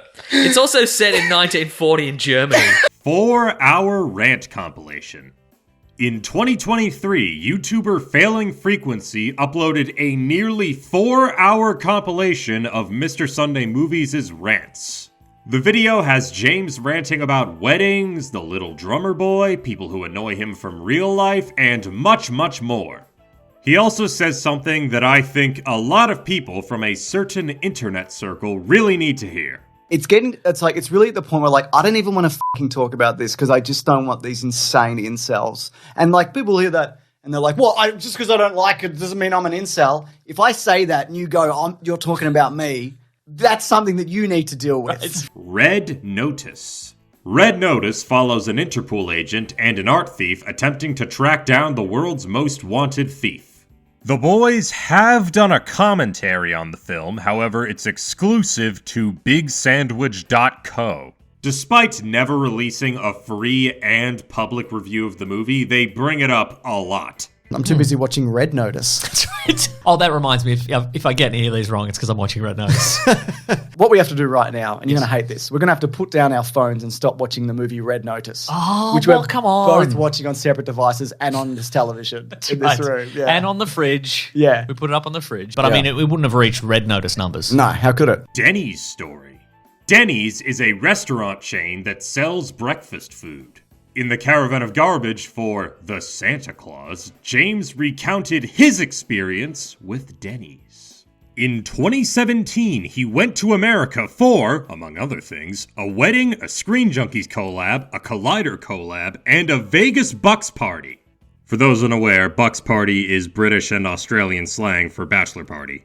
While in Vegas, James went to Denny's for breakfast. He thought it was, quote, the worst breakfast he had ever had. A year later, Solo, a Star Wars story, was doing a collab with Denny's. Since James's channel is very popular and has a lot of Star Wars stuff, Denny's emailed him with the offer to promote the collab for a, quote, decent amount of money. Because of James's Denny's experience, he declined. Snake Eyes. Snake Eyes follows the G.I. Joe character Snake Eyes, a loner who wants to be a ninja. As a build-up to the release of Snake Eyes, the boys covered 2 G.I. Joe movies for Caravan of Garbage. G.I. Joe The Rise of Cobra and G.I. Joe Retaliation. After the release of Snake Eyes, they didn't cover it. 4 years later, and they still haven't, despite the demand for it. Well, it was nearly Snake Eyes week. That's true. We promised we'd do Snake Eyes this week. But we then, had to push it. Next week, big time wrap up, awards, Snake Eyes. Snake Eyes first, obviously. Yeah, Priority number 1, Snake Eyes. Priority number 2, Snake Eyes spoiler review. We're going to do non-spoilers and we're going to do spoilers. Yeah. Snake Eyes next week. That's not a joke. We'll do it in the new year. Trailers Ahoy! Trailers Ahoy is yet another sometimes reoccurring segment of the Weekly Planet. In this segment, James and Maso talk about new trailers. Here's the jingle. Mason, trailers ahoy! Sometimes James and Maso will talk about a new trailer without the Trailers Ahoy branding. The segment was born in 2019. Mason, trailers ahoy. Is that the name of our new segment? Yep, Mason, trailers ahoy. Okay, I'm ready for it. If somebody could knock up a graphic that we can add to the MP4 version of this, or a theme song possibly, yep, that would be great. Do we get a foghorn in there? Yeah, I think so. And a lighthouse. And the theme to, what is it? Captain Pugwash. Captain Pugwash. We're thinking of the same nautical adventures. Yes. Mm-hmm. Hard Men. In episode 420 of the Weekly Planet, Maso recommends that everyone watch Reacher, the story of a former military officer solving crimes and serving justice. James and Maso then start jokingly applying a bunch of manly stereotypes to Mr. Reacher. This roast session is capped off with this famous adage about manhood. Hard men create hard, soft They're hard times. Soft boiled eggs create soft, hard men. Soft men create hard type men. And hard men have scrambled times. For those unaware, he's referencing a quote from Those Who Remain by G. Michael Hopf. The Rat Pack. The Rat Pack was a popular group from the 1950s. The roster consisted of Frank Sinatra, Dean Martin, Sammy Davis Jr., Peter Lawford, and Joey Bishop. In addition to being stars of the music world, they were also stars of Hollywood. Unfortunately, James and Maso did not enjoy the Rat Pack movies covered on The Weekly Planet. Side note, while researching for this video, I found out that the Mr. Booze song wasn't a Family Guy creation. It came from Robin and the Seven Hoods. In fact, most Family Guy songs are parodying something else or are ripped from something else. Little James. In episode 452 of The Weekly Planet, a new character was introduced. Little James. Little James is a smaller, more mean version of James that was secretly living under the table for the past 400 episodes.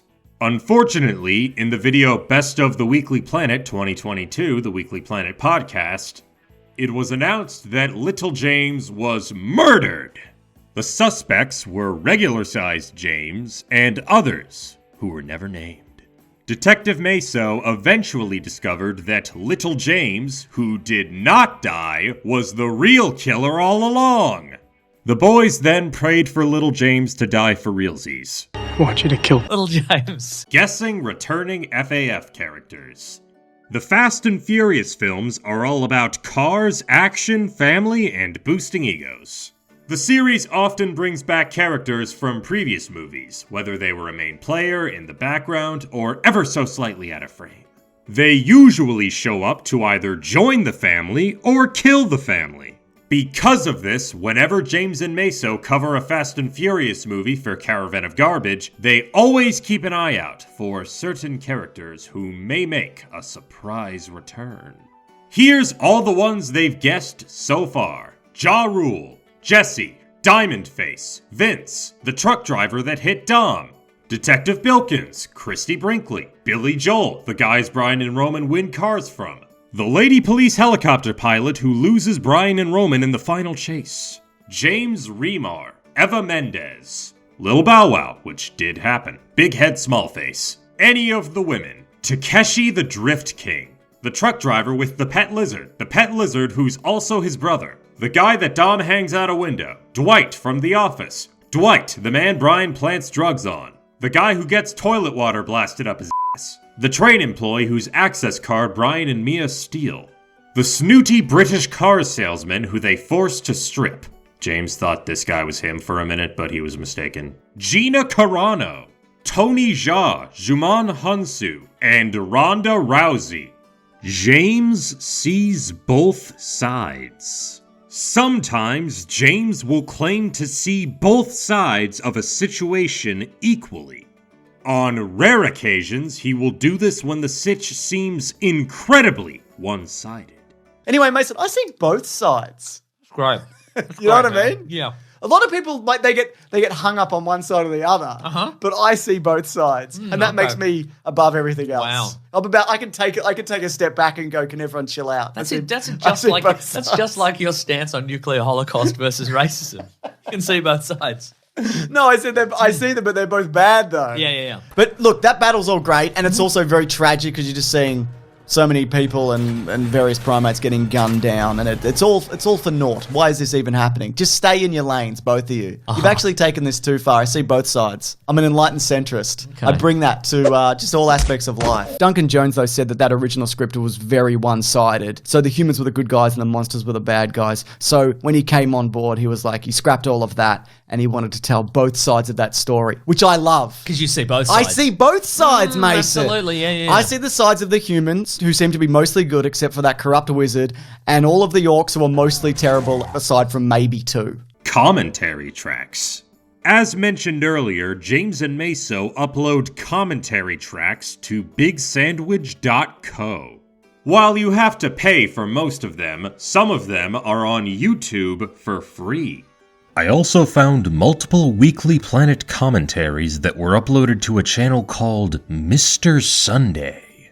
It's unclear if this channel is an official Weekly Planet channel or simply a fan re-uploading videos. This channel has been inactive for nearly a decade. The Amazing Lizard. Kurt Connors, aka the Lizard, is a Spider-Man villain. He's a scientist who, in an effort to regain a second arm, accidentally turned himself into a lizard. What's important today is the lizard from The Amazing Spider-Man. James has talked a number of times about how dumb it is that Peter Parker, a very smart boy, took way too long to figure out that Kurt Connors is the lizard. There's a bit in that movie where Peter Parker, after he fights the lizard, and he goes to Kurt Connors, who is the lizard, who he knows has been working with lizards, and regrowing Smallville syndrome. Yeah, exactly. And he's like, excuse me, Dr. Connors, and the doctor turns around and he's kind of thinning on one side of his hair, and he's got like scales down his neck, and he's like, "Zah!" Like he's like that, and he's like, could you tell me how to kill a giant lizard? And he's like, why do you want to know about lizards? Lizards are they're the greatest. And Peter Parker's like, I wish I was a lizard. I am a lizard. And Peter Parker's like, okay, that's interesting. All right, makes sense. And then Connors leaves, and then you think, I thought when I saw this, he's tweaked. Because he's just playing along. Right. But then he looks down and he sees a rat that he was experimenting on, or a mouse, and he sees that it's turned into a half lizard, half rat. And then you see him go, oh my god, and not like the penny dropped. Why did it take that point the penny dropped? You're supposed to be smart, Peter Parker! I also, and I've mentioned this at least half a dozen times before, I can't believe that Peter Parker doesn't figure out who the big lizard is. And I know it's probably because the big lizard has 2 arms, but that guy's always like, I'm blending lizard DNA with human DNA. I'm going to grow my arm back. Yeah. I'm using lizards. Hey, Peter, welcome to my lab. Here's my very obvious WMD that I'm using for the betterment of mankind. I'm showing it to you now, so later in the movie, it's the WMD that's going to destroy the city or whatever, That's right. turn everybody into lizards. Exactly. Ignore the scales on my neck. Excuse me, Kurt Connors, how would I destroy a big lizard? Why do you want to destroy a big lizard? Don't you know lizards are great? The Game Is On. The Game Is On is another yearly award given by James and Maso but voted on by the viewers. It's given to the worst or most outrageous attempt to set up a sequel that might never happen, usually in the final scene or post-credits. The award is named after this famous attempt from Dracula Untold. Let the games begin. In 2024, the nominees were The Acolyte, Argyle, The Eternals, retroactively with 2024's Blade delays. There's only been one Blade. There's only ever going to be one Blade. Kevin Costner's Horizon: An American Saga, Kraven the Last Hunter, Madam Web, Rebel Moon Part 2, The Scargiver, Venom: The Last Dance, and the entire Spum. The winner in 2024 was the entirety of Spum with 43%. Argyle came in second with 12%. Normal Man. The Normal Man Award is given every year to men who do just the most normal behavior. Like every other award, the viewers get to vote on it. 2024's nominees were David Zaslav, Dwayne "The Rock" Johnson, Donald Trump, Elon Musk, Jerry Seinfeld, Joaquin Phoenix, Joe Rogan, Matthew Vaughn, Mr. Beast, Robert F. Kennedy Jr., Ryan Reynolds, Quentin Tarantino, and Zachary Levi. Some of these people are more normal than others. The results were Elon Musk winning 23% of the vote, David Zaslav getting second place with 17% of the vote, and listeners choosing other and adding Haley Walsh, aka the Hawktua Girl. James and Maso promised to add more genders next year. But why do the boys think these people are so normal? Look into it yourself. To right. In 2020, Mr. Sunday Movies uploaded a video titled 7 Movies That Need Sequels. In the video, James and Maso pick some movies that they think need sequels and provide potential ideas for a plot. When suggesting a sequel to the Will Smith buddy cop action film, Bright, James had a clever idea for the title. Bright, but the bees are two. Too right. And it's set in Australia, and they're fighting bunyips. Too right, mate. What do you think? I love it. James, I love it. Corn of the Coblin. On June 30th, 2019, a video was released that had James and Maso going through List25.com's top 25 most dangerous Spider-Man villains. Number 8 was the Hobgoblin. A guy who finds the Green Goblin's equipment and decides to innovate the Goblin legacy. In order to avoid a lawsuit from the Green Goblin, Maso suggested that he name himself Corn of Coblin. This, again, became a popular meme in the Weekly Planet community. Mr. Scumbag movies. On March 4th, 2019, episode 274 of The Weekly Planet was released. The episode featured the sometimes reoccurring segment, Hate Mail but the Hate Has an 8 in it. The hate mail this time was mostly from one guy. One guy who really didn't like James. So much so that he gave him a nickname. Next video. Avengers Infinity War Easter eggs. Mr. Scumbag Movies. Footloose isn't the greatest movie ever. Me. Unsubscribed. Thumbs down. Ever since, Mr. Scumbag Movies has become another nickname for James Clement. The current lore is that Mr. Scumbag Movies is the alter ego of Mr. Sunday Movies. Shia LaBeouf news. Shia LaBeouf is an American actor who was at the top of the world in the 2000s.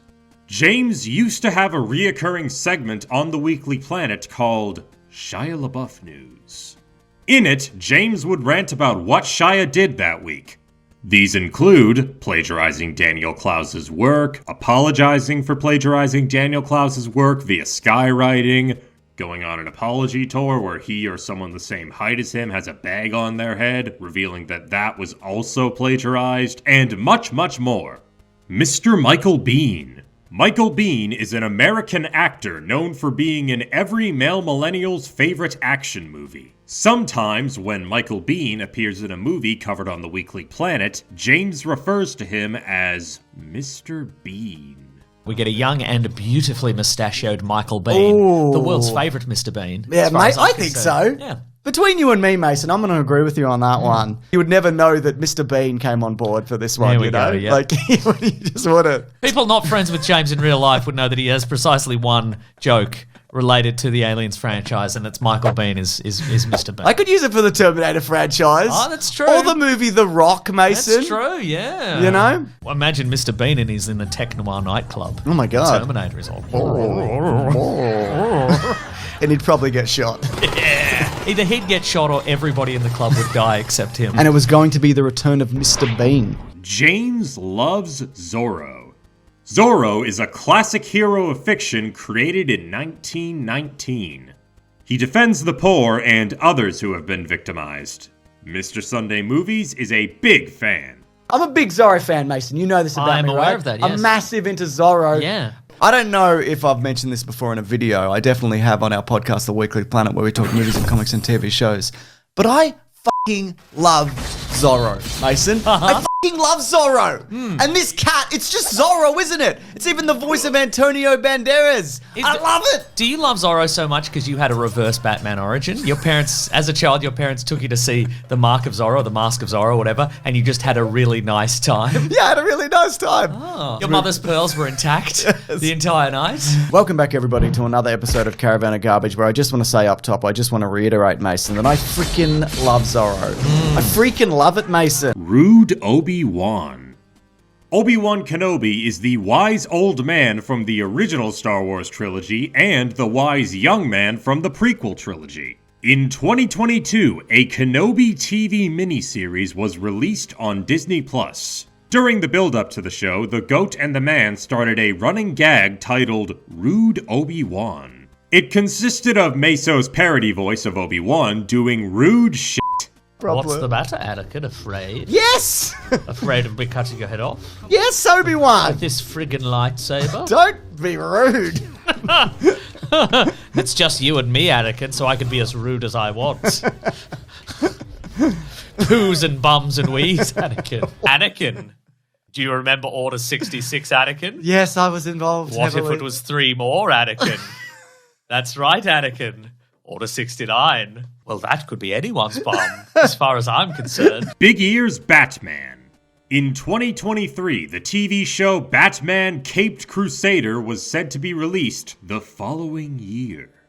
Upon seeing the character design for Batman, James and Maso decided to give him a nickname. That's right, Big Ear's Batman. That's right, what they Big call Ears him. Batman. Don't make fun of my big ears. Starting here, Big Ear's Batman became another running joke in the Weekly Planet community. The current headcanon is that Big Ear's Batman is a Batman with a silly voice and even sillier big ears. Criminals are a superstitious and cowardly lot, and they make fun of my big ears. But they're afraid of him. That's what I think. That's why they really make fun of me. You either die a hero or you live long enough to become the villain. I'm Big Ear's Batman. You've got to believe in yourself, Batgirl. I'm Big Ear's Batman. Maso's real job. Despite podcasting being a job, by definition, Nicholas Dickolas Mason does have a job that would be accepted by society. He's a tram driver.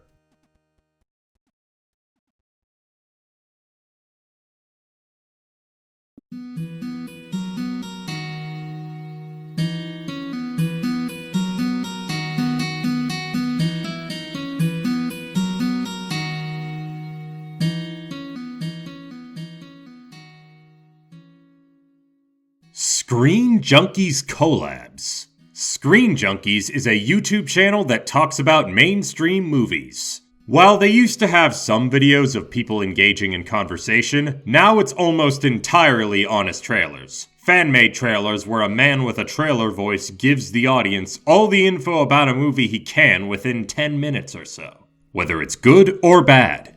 James has done a number of collabs with Screen Junkies. Jenny Nicholson is in one of them. Grab that gem. Glass is frozen air. During the breakdown of episode 1 of Moon Knight, James was intrigued by a character detail of Arthur Harrow, played by Ethan Hawke. Arthur Harrow is from Egypt. He also puts glass in his shoes. Glass is made from sand. There's a lot of sand in Egypt. James also references a supposedly popular myth. Some people think glass is frozen air. Here we go. That's not true. Yes, go on. It's sand, isn't it? What? Glass is sand. I mean, they are different. Yeah, but that's how you make glass, with sand. You think it's frozen air, but it's not. No, I don't. What? This is... God, this is bizarre. Where has this gone?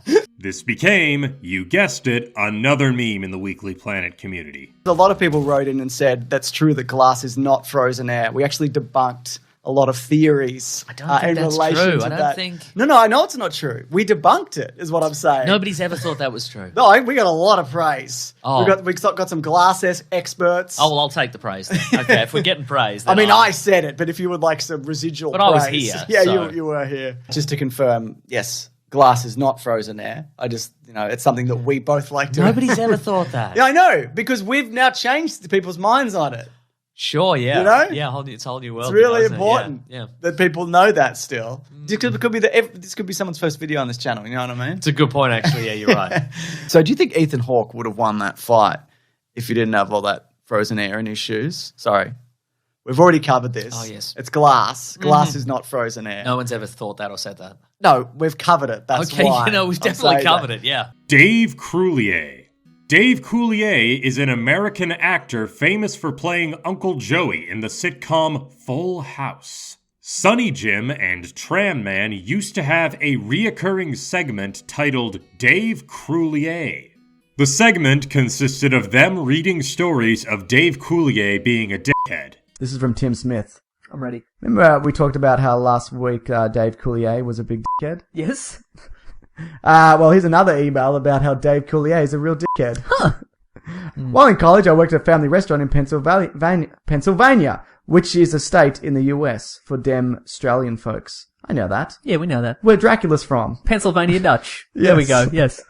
And Dave Coulier was performing stand-up at a nearby college. He decided to come to the restaurant I worked, where he proceeded to be a dickhead to all the staff and complain about his meal, which was then given to him for free since he bitched. He also left without tipping. What a jerk. Poor form. Yeah. This segment should be called Dave Cruelier. Because of how cruel he is to people for no reason. Speaking of my fiance, Dave Cruelier. Yes! Oh, is our segment coming back? Very briefly. Our very occasional segment, Dave Cruelier, in which Dave Cruelier, former star of Full House, is mean to someone. Yes. I'm ready. Here we go. He did stand-up show at our college, and she met him after the show. She said he was a total dickhead. Yes! Dave Cruelier is back. This is the latest one. Also, I met Dave Coulier once at a basketball game, and I asked him for an autograph, which he gave to me, and as I walked away, I heard him say under his breath to his friends, "Fucking fans." Good work. Good work, Dave Cruelier. We've brought it back. Maso's dad is Bob Iger. Bob Iger is the current CEO of Disney. In fall of 2018, Ratbag Jimmy revealed a shocking connection between Maso and Bob Iger. There's other things came out of this interview, though. He said that Bob Iger, your dad, my dad, yeah. the James Gunn... God, it's so hard when your boss is also your dad, you know? Isn't it? You think it's an easy ride, but the expectations are high, you know? It's a hard road. Yeah. This was added to the pile of Weekly Planet memes. Hey, who ate all my Paschetti? Hey, who ate all my Paschetti is sometimes Mr. Sunday's send-off catchphrase. It was forced onto him by Maso, making James dislike it even more. Now, last week, in sort of the wind-up of last week's show, Sure. we were talking about catchphrases. Yes. And I've got two sweet catchphrases, right? Wait, which catchphrases are your catchphrases? Well, I got Grab Dat Gem. That's I invented that. Did you? Yeah, if you go back to the Guardians of the Galaxy episode, I said Grab Oh, that fair Gem. enough. Last question. Should people be grabbing Dat Gem?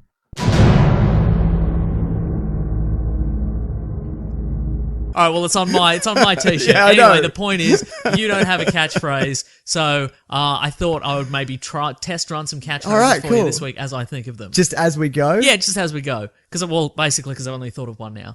Okay, Thought good. of one right now. Here's your catchphrase. Think about it. Here's your little avatar on a t-shirt. Yep. And then the catchphrase is like, "Hey, who ate all my Paschetti?" Pretty good. Am I right? holding an empty bowl of spaghetti? Paschetti. Paschetti? Like you say. Yeah, Yes. like I say. Yeah, I think so. Okay, Probably, cool. yeah. How about that? Can I have a bib? Yeah. Like It a can be- baby's bib. Yeah, and you're sad looking. Okay, Does cool. that work, or do you want Perfect. another one? Look, we'll say that's That's obviously it? probably going to be the best Probably one. going to be the but best one. We'll yeah. see how we Yeah. go. Your first instinct is always the best. Absolutely it is. Who ate all the biscotti? Brilliant. Grab that gem. Grab that Am I gem, allowed to you say guys. that? Am I allowed to say it Say anymore? your I don't like my catchphrase. It's not the people have spoken. There's a t-shirt now. You have to say it. Where's my biscotti? Great. Bye, everyone. It's the end of the show, so Yes. I'm going to say my catchphrase. Okay. Grab that gem, everyone. And you can say whichever catchphrase you choose, but it can't be that one. Where's the gorilla? Was that one? No. That was one? No. Because the gorilla was in the Flash. Oh, yeah, okay, yep. What okay. was another one? I think we should go with the first one. Where's the gorilla? No. What was the first one? Hey, Where's my who ate biscotti? my Paschetti? I don't like that one. That's the point. That is very much the point. Bye, everybody. Okay, bye. Where's my spaghetti? Biscotti. James the karate instructor. Supposedly, James is a karate instructor in his spare time. This has been mentioned a couple times. In my profession, karate instructor, if I blinded an Asian man, he's going to me, "James, can you pop my shoulder back in?" And I said, "You know what? I'm not going to do that because I'm just a humble karate instructor." Absolutely, yeah. James's parents didn't want him to do karate, so they said it was aliens attacking you. But little they know, I've been learning a bunch of karate. And I'm actually going around tomorrow to do some karate on them. No Time to Die. No Time to Die is, as of right now, the final film in the franchise following the titular smooth-talking British spy, James Bond. For some reason, Mr. Sunday Moving and the idiot bus driver came up with a million different nicknames for No Time to Die. And the COVID delays allowed us to get even more. Rope Pope Cop. In episode 442 of The Weekly Planet, Cheating Jimmy informed Chip Danger about the trailer for RoboCop Rogue City, the video game where you play as RoboCop, the cop that was killed in action but was revived and enhanced with the power of technology. Unfortunately, Mr. Sundabe accidentally mispronouncified RoboCop, resulting in this. RoboCop game. RoboCop. RoboCop. Rope Pope Cop. What does that mean? It doesn't matter. Robe Pope Cop. Oh my god, he's gonna say it! Became another meme in the Weekly Planet spectrum. You're a pedophile. Prove me wrong. Hey, hey, it's Saturday. Hey, hey, it's Saturday is an Australian variety show that aired from 1971 to 2010. Despite not liking the show, James and Maso reference it a lot. Mason, you've promised to explain Hey Hey It's Saturday. Oh, jeez. I've made no promises. Sorry. I know you don't want to talk. Nobody's going to know what I'm talking about. No. I apologise, but yeah. It's a great show, isn't it? I think if you wiki Hey Hey It's Saturday, you'll be confused and there'll also be some of that blackface. You keep bringing up the 1980s variety show Hey Hey It's Saturday. It's no wonder you can't retain any new listeners. We gotta stop talking about Hey It's We Saturday. talk about it like we're fond of it, but it was bad and I talk about it racist because it was just everywhere. We just don't it's have so any- much of my childhood was Yeah. this stupid fucking show. If you were like, hey, maybe talk about something else that happened in your childhood. I can't remember anything else that happened in my childhood. I can just remember Hey Hey It's Saturday compilation. It's all I've got. Coriander Vendetta. Coriander is a plant in the parsley family. It's used in healthy food. James really hates coriander, mainly because of its soap taste and its tendency to sneak up on you. Half a brick. Despite what you may think, this is not related to the creators of Jetpack Joyride. In episode 329 of The Weekly Planet, James and Maso discuss Harry Potter 5 and 6. For those unaware, Harry Potter follows Harry Potter, the boy who lived and learned about magic and shit. While discussing the, spoiler warning, 3, 2, 1, death of Sirius Black, they bring up possible ways it could have been prevented. Instead of punching Lucius Malfoy, Sirius could have blasted him, froze him, hit him, stupefy him, slit his throat, kicked him in the balls, or the most famous option... Half a brickos. Right? You just hit him real hard.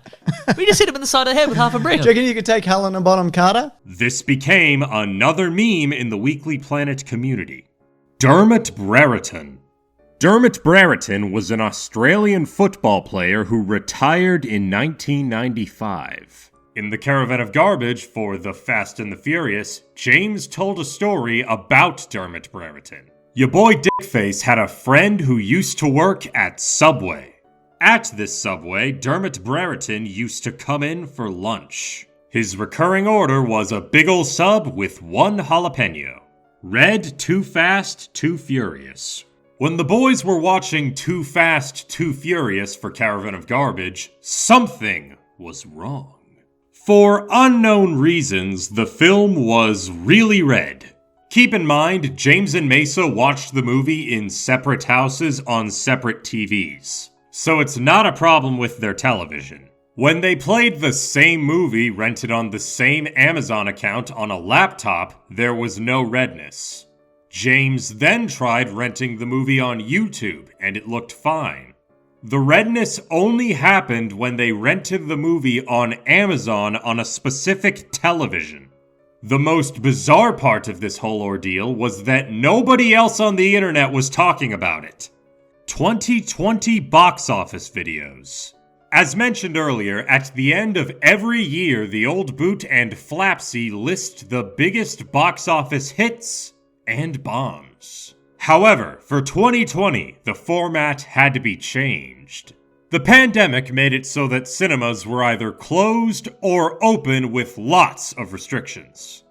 Because of this, nearly every single 2020 movie that was supposed to be released in theaters was either delayed, dumped onto VOD, released into theaters with little to no success, or released into theaters and on VOD simultaneously, also with little to no success.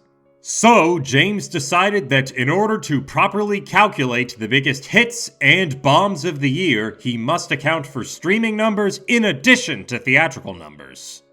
Elon Musk. Elon Musk is the billionaire who owns Tesla, SpaceX, and Twitter, or X as it's now called. The infamous Weekly Wackadoos have a strong distaste for Elon Musk. Speaking of terrible people, Go on. Elon Musk makes an appearance. Sure does, that's true. Did I say Cavalcade of Stars or not? Yeah. Tony, I'm thinking about making an electric jet. You know what he's actually just thinking about? It's just a regular jet. It's got an electric fence on it so poor people can't get in. That's what it is. You know what I think? I think that's how he actually comes up with his ideas. They're like, he's a great inventor. He came in and said, electric jet! And then he ran out of the room. Sure. And then we just had to build an electric jet. Mm-hmm. Anyway, look into it. He's not great, is he? We all are aware of Elon Musk, aren't we? Yes, we're all aware of him. And we all think he's normal, don't we, Mason? No. I just remember making fun of him and people being like, you don't know anything. Maybe I did know something. Okay, maybe I knew something. You think the cat's out of the bag now? Maybe. What we're doing here, we're doing a tier list of robots. How many have I got here? 27. Okay. Now, this is, of course, fictional robots. Yes. Are we going to add that time Elon Musk said he invented a robot and then it was just a guy in a onesie with a mask on and he came out and he danced? Let's put it in. Okay, all right. Absolutely. Okay. Because it's fictional. Yeah, it's very fictional. It's like I invented a robot. And then he brought this out and then people were like, it's not real. And then people were like, yeah, but if it was real, it would have really changed the game. Because it danced just like a human in a onesie would. The Tatooine Bee. Tatooine is the fictional planet that Luke Skywalker, from Star Wars, grew up on. On November 27th, 2017, Mr. Sunday Movies uploaded a video titled, The Quest for Skywalker's Lightsaber. Caravan of Garbage. In this video, the boys play Star Wars Just Star Wars for the NES. The game begins with Luke, the character you play as, wandering around Tatooine. 8 minutes in, Maso, the one playing, enters a red and blue Tatooine cave.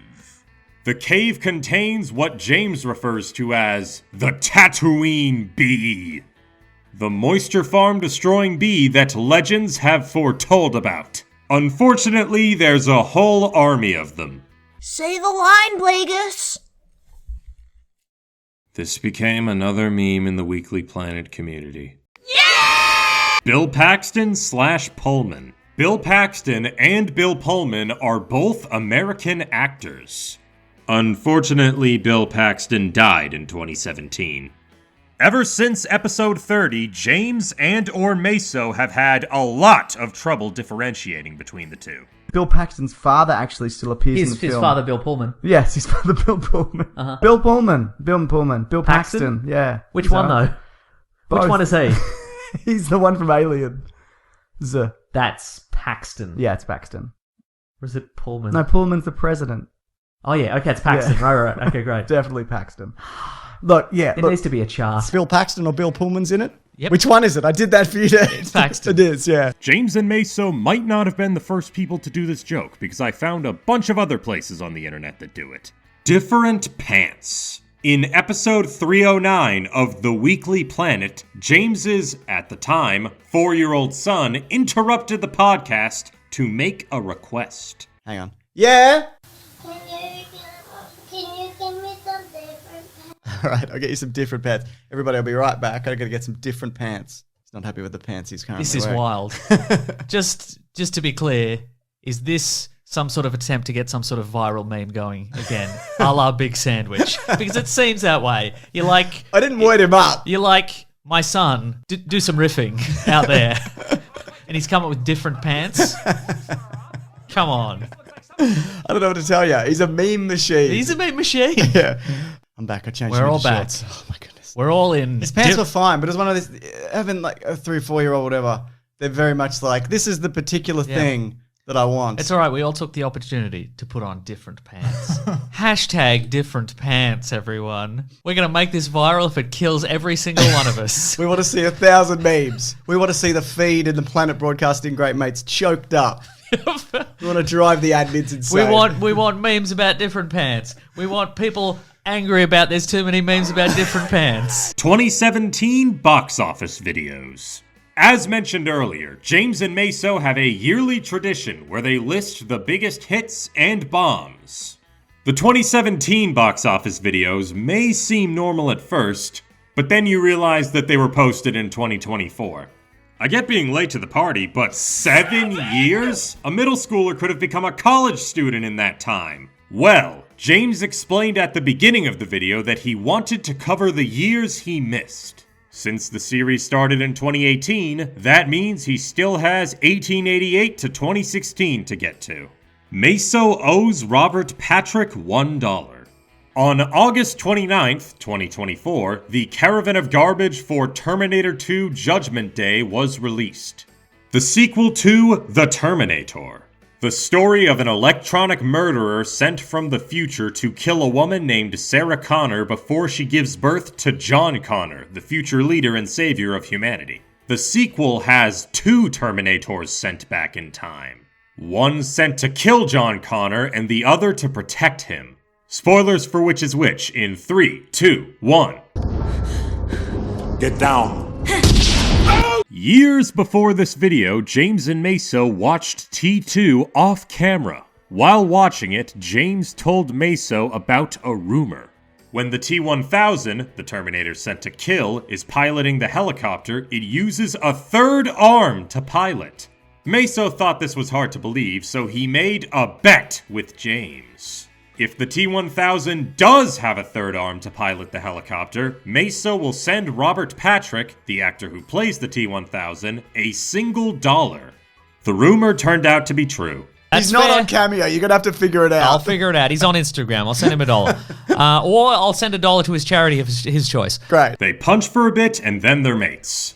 Way back in episode 9 of the Weekly Planet, James was telling Maso about some rumored titles for the, at the time, upcoming Batman vs. Superman movie. After hearing a bunch of crappy titles, Maso came up with a title of his own.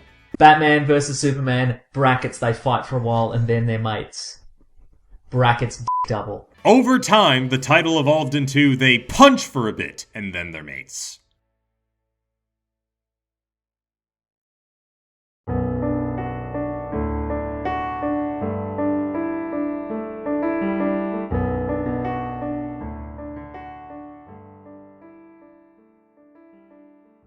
Nick Mason was replaced by Nick Mason.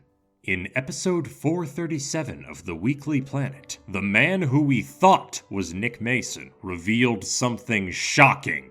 Is that my co-host Nick Mason I spy No. from across the yonder? No, he quit. He quit? Yeah, he quit. Thank goodness, because what a dog. I agree. I'm his identical twin brother. And His name is also Nick Mason? Correct, yes. Very uncreative parents. Have you heard this show before? Do you No, know how it never. I'm works? just going to wing it, though. Okay, great. Yeah. I mean, in addition to our names, our personalities are basically interchangeable. Okay. So, yeah. So there's nothing else I need to know about this? No, not Do really. I need to address this again? I don't think so. I don't think anybody needs to address it again. What happened to original Nick Mason? Who knows? I don't care. I don't catch up with him. Okay. We're estranged for undisclosed reasons. Okay, fair enough. In fact, I can't even remember what they are. James and Maso are the same person. Back in 2013 to 2017, James and Maso didn't show their faces. This led to some people thinking that the entire podcast is just one guy doing 2 voices. This became another running joke within the community. The critical drinker is Mr. Scumbag Movies. Will Jordan, aka The Critical Drinker, was a Scottish YouTuber. The drinker was known for hating modern entertainment, for having the message, and proclaiming that media was way better back in his day. Well, a deleted Reddit user believes that our alcoholic friend looks familiar. The user has gone as far as claiming that Drinker is Mr. Scumbag Movies, the alter ego of Mr. Sunday Movies. This is due to the Drinker having a more cynical reviewing style than James. Now, obviously this isn't true because James lives in Australia while the Drinker lived in Scotland. James is also alive and well while the Drinker died in 2017. Such a shame. We'll never know what he was like. James's grandfather killed a lot of... The Lion King is the story of a lion cub attempting to take back the throne from his psychotic uncle. During the Caravan of Garbage for The Lion King, James explained the significance behind the Be Prepared scene. In the scene, Scar's hyena henchmen are doing a perfectly aligned march. According to James, the scene is supposed to be an allegory for the party. As an addition to this, James dropped this bombshell. I remember watching this film with my grandpa on VHS after it came out, and he saw the stuff and he's like, ha! And I think it's because he killed a lot of in real life. Right. Like, a lot. Like, I don't know how many. Flaming Chain Guy. Episode 117 of The Weekly Planet was the first full episode of 2016. Because of this, James and Maso decided to talk about what happened on New Year's Eve. Maso went first and told this wild tale. I was driving along. It was like 7:30 p.m. Love it was still daylight, right? And it was like 40 degrees Celsius, which is like 104, so it's hot. Look, it's a hot night. You know your bloody Celsius it's hot to in Fahrenheit. it's hot in the city. It is. Just like the song. Just like the song. And I was driving along, and there was like a pub, and there was like people out and like milling outside the pub, having a good old laid-back pub time, right? Sure. And there was a bus stop, and there were people there in front of it just waiting for the bus, right? And at the end of the line of people waiting for a bus, there was a guy dressed head to toe in like dirty... like off-white Hessian sack, like you know, like the Town Idiot or something. No, like head to toe, like boots and like pants. So it was like he'd made it, like fashioned and it, like torso and arms and gloves, but like you know, like that dirty Hessian kind of, and like tied together with bits of rope. Okay, like all the bits together, and he had like the Hessian sack mask on. So you had no idea how old he was. Yeah, or she. And but like with the eye holes cut in it. Women and can like, be weirdos too. Thank you. And like the noose, like he tied that on with like the noose rope. God. Right? And then in each hand he had a length of chain, which was long enough to reach the ground, like both of them. And at the end of each piece of chain, there was like a flaming torch. Like he'd wrapped some like more Hessian on there and like dipped it in kerosene. So it was actually on fire. Yeah, the two like flaming chains, and he was just sort of casually whipping them about, waiting for the bus, just whipping about. And I'm stopped at a set of lights, and I'm like, I have to get a photo of this. And then they turned green, and somebody honked me instantly, and I'm like, oh, you gotta go. And then I came back, like I had to drive back like 15 minutes later, and he was gone. So it's left me with many questions. Absolutely. For those wondering, James never told a story. Such a shame. I guess we'll have to imagine what he did that night. Career Breakdown. In episode 10 of The Weekly Planet, the team talked about Fright Night, the story of a horror movie fan who believes his neighbor is a vampire and seeks help from an actor. Maso revealed that while researching the movie in his off time, he found out that one of the actors, Stephen Geoffreys, had an unexpected career after this movie.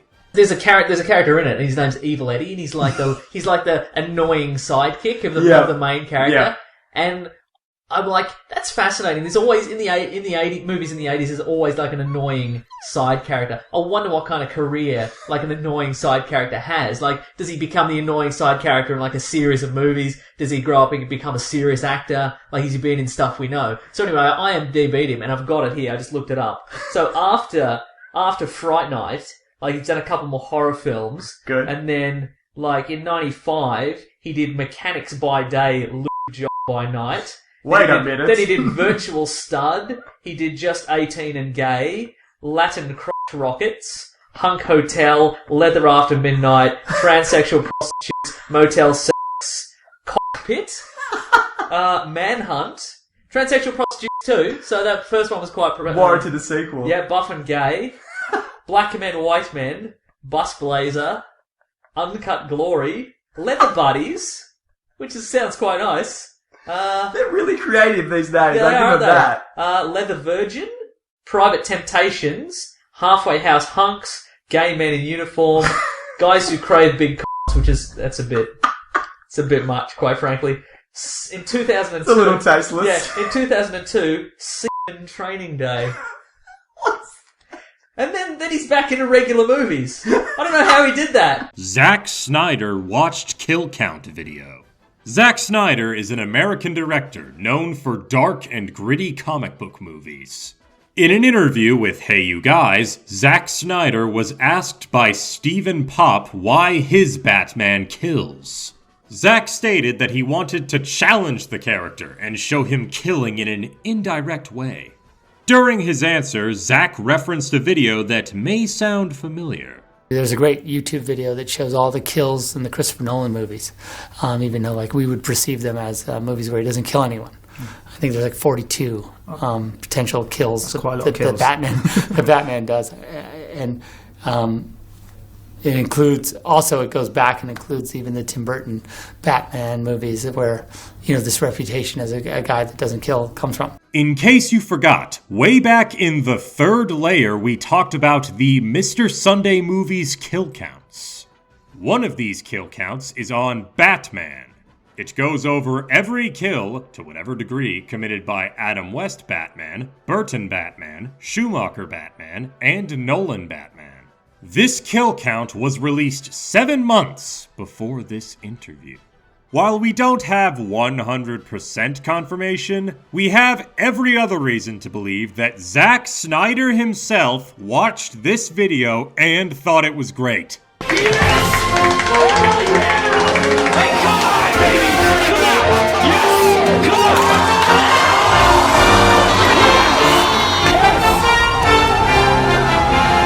Fox Maid Marian. Maid Marian is the female heroine and love interest of Robin Hood in most incarnations of the character. For those unaware, Robin Hood is a fictional vigilante who steals from the rich to give to the poor. In the 1973 Disney adaptation of Robin Hood and Maid Marian are foxes. In 2016, Maso revealed that James has feelings on Fox Maid Marian. Is that because you have a thing for the weird Fox Maid Marian? That's not. We talked about this, and no, but that is do. the thing. I'm not one of the. I'm not. It's not really my thing, to be honest. Cartoon animal ladies. Yep. Look, man, like what you like. Mm-hmm. What are we doing? Ever since, James's love for Fox Maid Marian became another running joke in the Weekly Planet community. Lee Whannell and Edgar Wright interviews. James's notoriety allowed him to score 2 interviews with industry legends.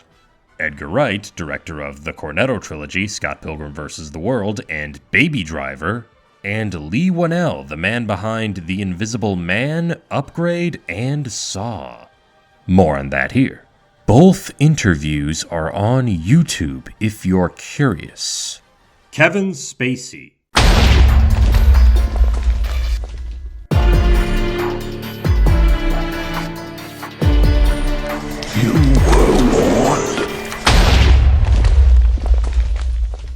Kevin Spacey is an American actor known for S7N and The Usual Suspects.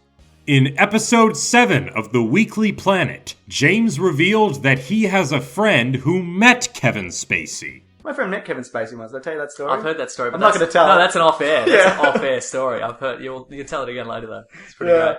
4 years later, Kevin Spacey was accused of sexual misconduct by multiple people.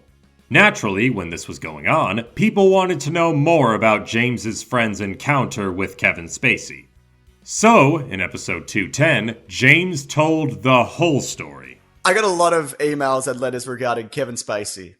Oh, yeah, sure, right. For I think the entire duration of the show, there's been a running joke where I have a story about Kevin Spacey, which I cannot tell because you didn't want people to assume he was a dog of a bloke, but it turns out he is one. Yeah, so turns out massive dog of a bloke. So to get people up to speed, good work, Kevin Spacey, on throwing the entire gay community under the bus. I know, right? It turns out I'm a real bad guy, but actually I'm gay, and that's what we do. Apparently, those two things. What are you doing? Yeah. What are you doing? I mean, it was obviously like to deflect attention from the fact that he tried to have sex with a 14-year-old boy. Yeah. That dude from Star Trek whose name I can't remember. Yeah, and it was like, oh no, I don't remember doing this really weird and seedy thing. By the way, I'm gay.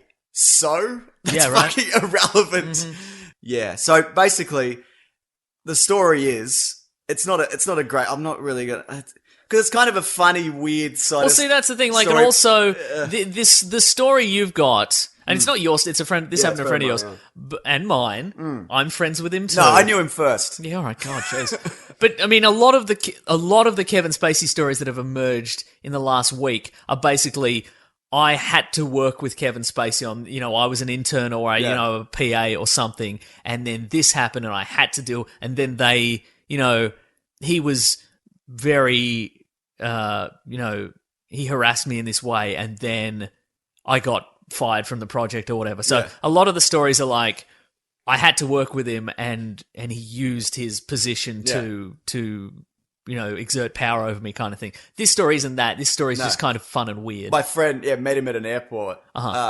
and because he was doing a ski season in France, and Kevin Spacey was coming back. But my friend, he's a pretty good looking man. My mate, would you say? Yeah. He's got crazy eyes. He does have crazy eyes, intense eyes. He does.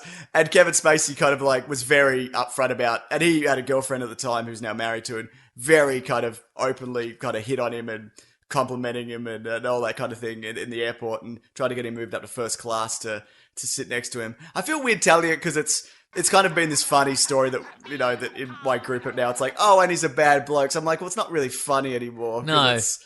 Yeah. So yeah, it's basically the reason I didn't tell it because it showed, it revealed that Kevin Spacey was gay. And I didn't want to be the guy who outed Kevin Spacey. But apparently it's like an open secret. Yeah, I know. But that's the thing. A lot of people already knew, but I don't want to be the guy. Do you know what I mean? Because I didn't know if he's gay and doesn't want to tell anybody. That's not my business. You know what I mean? That's so I'm true. not going to be the one. I had someone from the BBC email me and be like, "Hey, what's your Kevin Spacey story? I heard that you have a Kevin Spacey." I didn't even reply because I'm not. Yeah. I don't like him, but I'm not engaging in any of that. Yeah. You've missed out on, I feel, the most fun element of that story. Which part? So, as I understand it, because my friend was doing a ski season, right? He got very fit. I did, and his pants, his pants didn't, his pants were too big on him, and so he had a belt holding up his pants. And allegedly, Kevin Spacey was like, "Oh yeah, lost a bit of weight there," kind of thing. Yeah. And my friend's like, "Yeah, I did." And then Kevin Spacey got his jeans by the front and pulled the jeans out and looked down his pants. Yes, that is what happened. Yeah. So. That's not cool, is it? Obviously. No. So, it's not... At his dick. Yeah, it's not that fun anymore. Also, don't report on this anymore. This isn't... This is alleged anyway. Yeah, it's all alleged, and maybe... Your friend is a notorious liar. Yeah. So, but that's the thing, he could... I'd imagine if he wanted to, he could sell this story, but he's not really... He's not interested. He's doing his own thing. Yeah. So... There's been a lot of stories about Kevin Spacey. So that's a bit anticlimactic, but Kevin Spacey, what a dog. That's right. For those wondering, Kevin Spacey was technically acquitted of all charges. For those who want to know more, do your own research. The early days was all BVS buildup. Batman v Superman: Dawn of Justice follows Batman and Superman being manipulated into fighting by Lex Luthor. To an extent, this video wouldn't exist without BVS. How do I know this? Well, according to our dynamic duo, the Weekly Planet started because of Batman v Superman. For people who don't know, this is a rewatch of this movie without the weight of expectations, because we started our podcast. Yeah, the Weekly Planet. Good plug, Mason. Thank you. In anticipation of this movie coming out in theaters, every week we would have some new news about the production of Batman v Superman. Also, a lot of Shia LaBeouf news. But we had to make a choice, and we went with BVS. The real reason the Weekly Planet is still here. While BVS is why the Weekly Planet started, the reason it's still going is another story.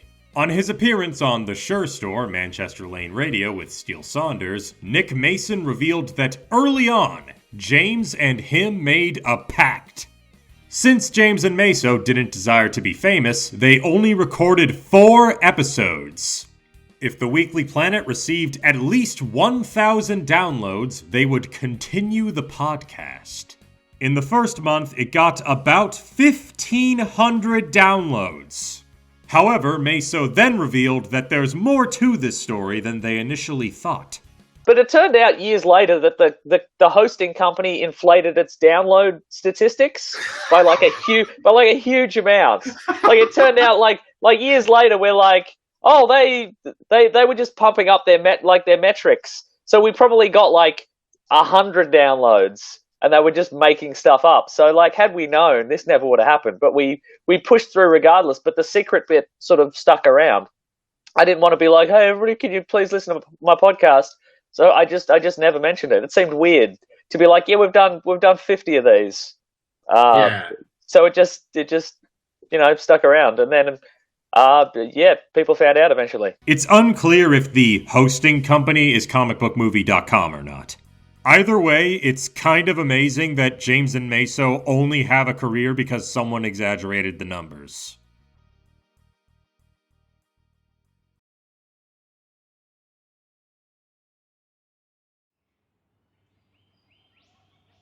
And that was the Iceberg. It took a lot of time and effort, but it was all worth it in the end.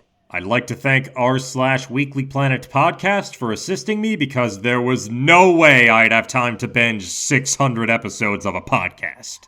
The next Iceberg will be somewhere in the woods. There's your only hint. Anyway, thank you all for watching. Grab Dat Gem and I'll see you next month or so.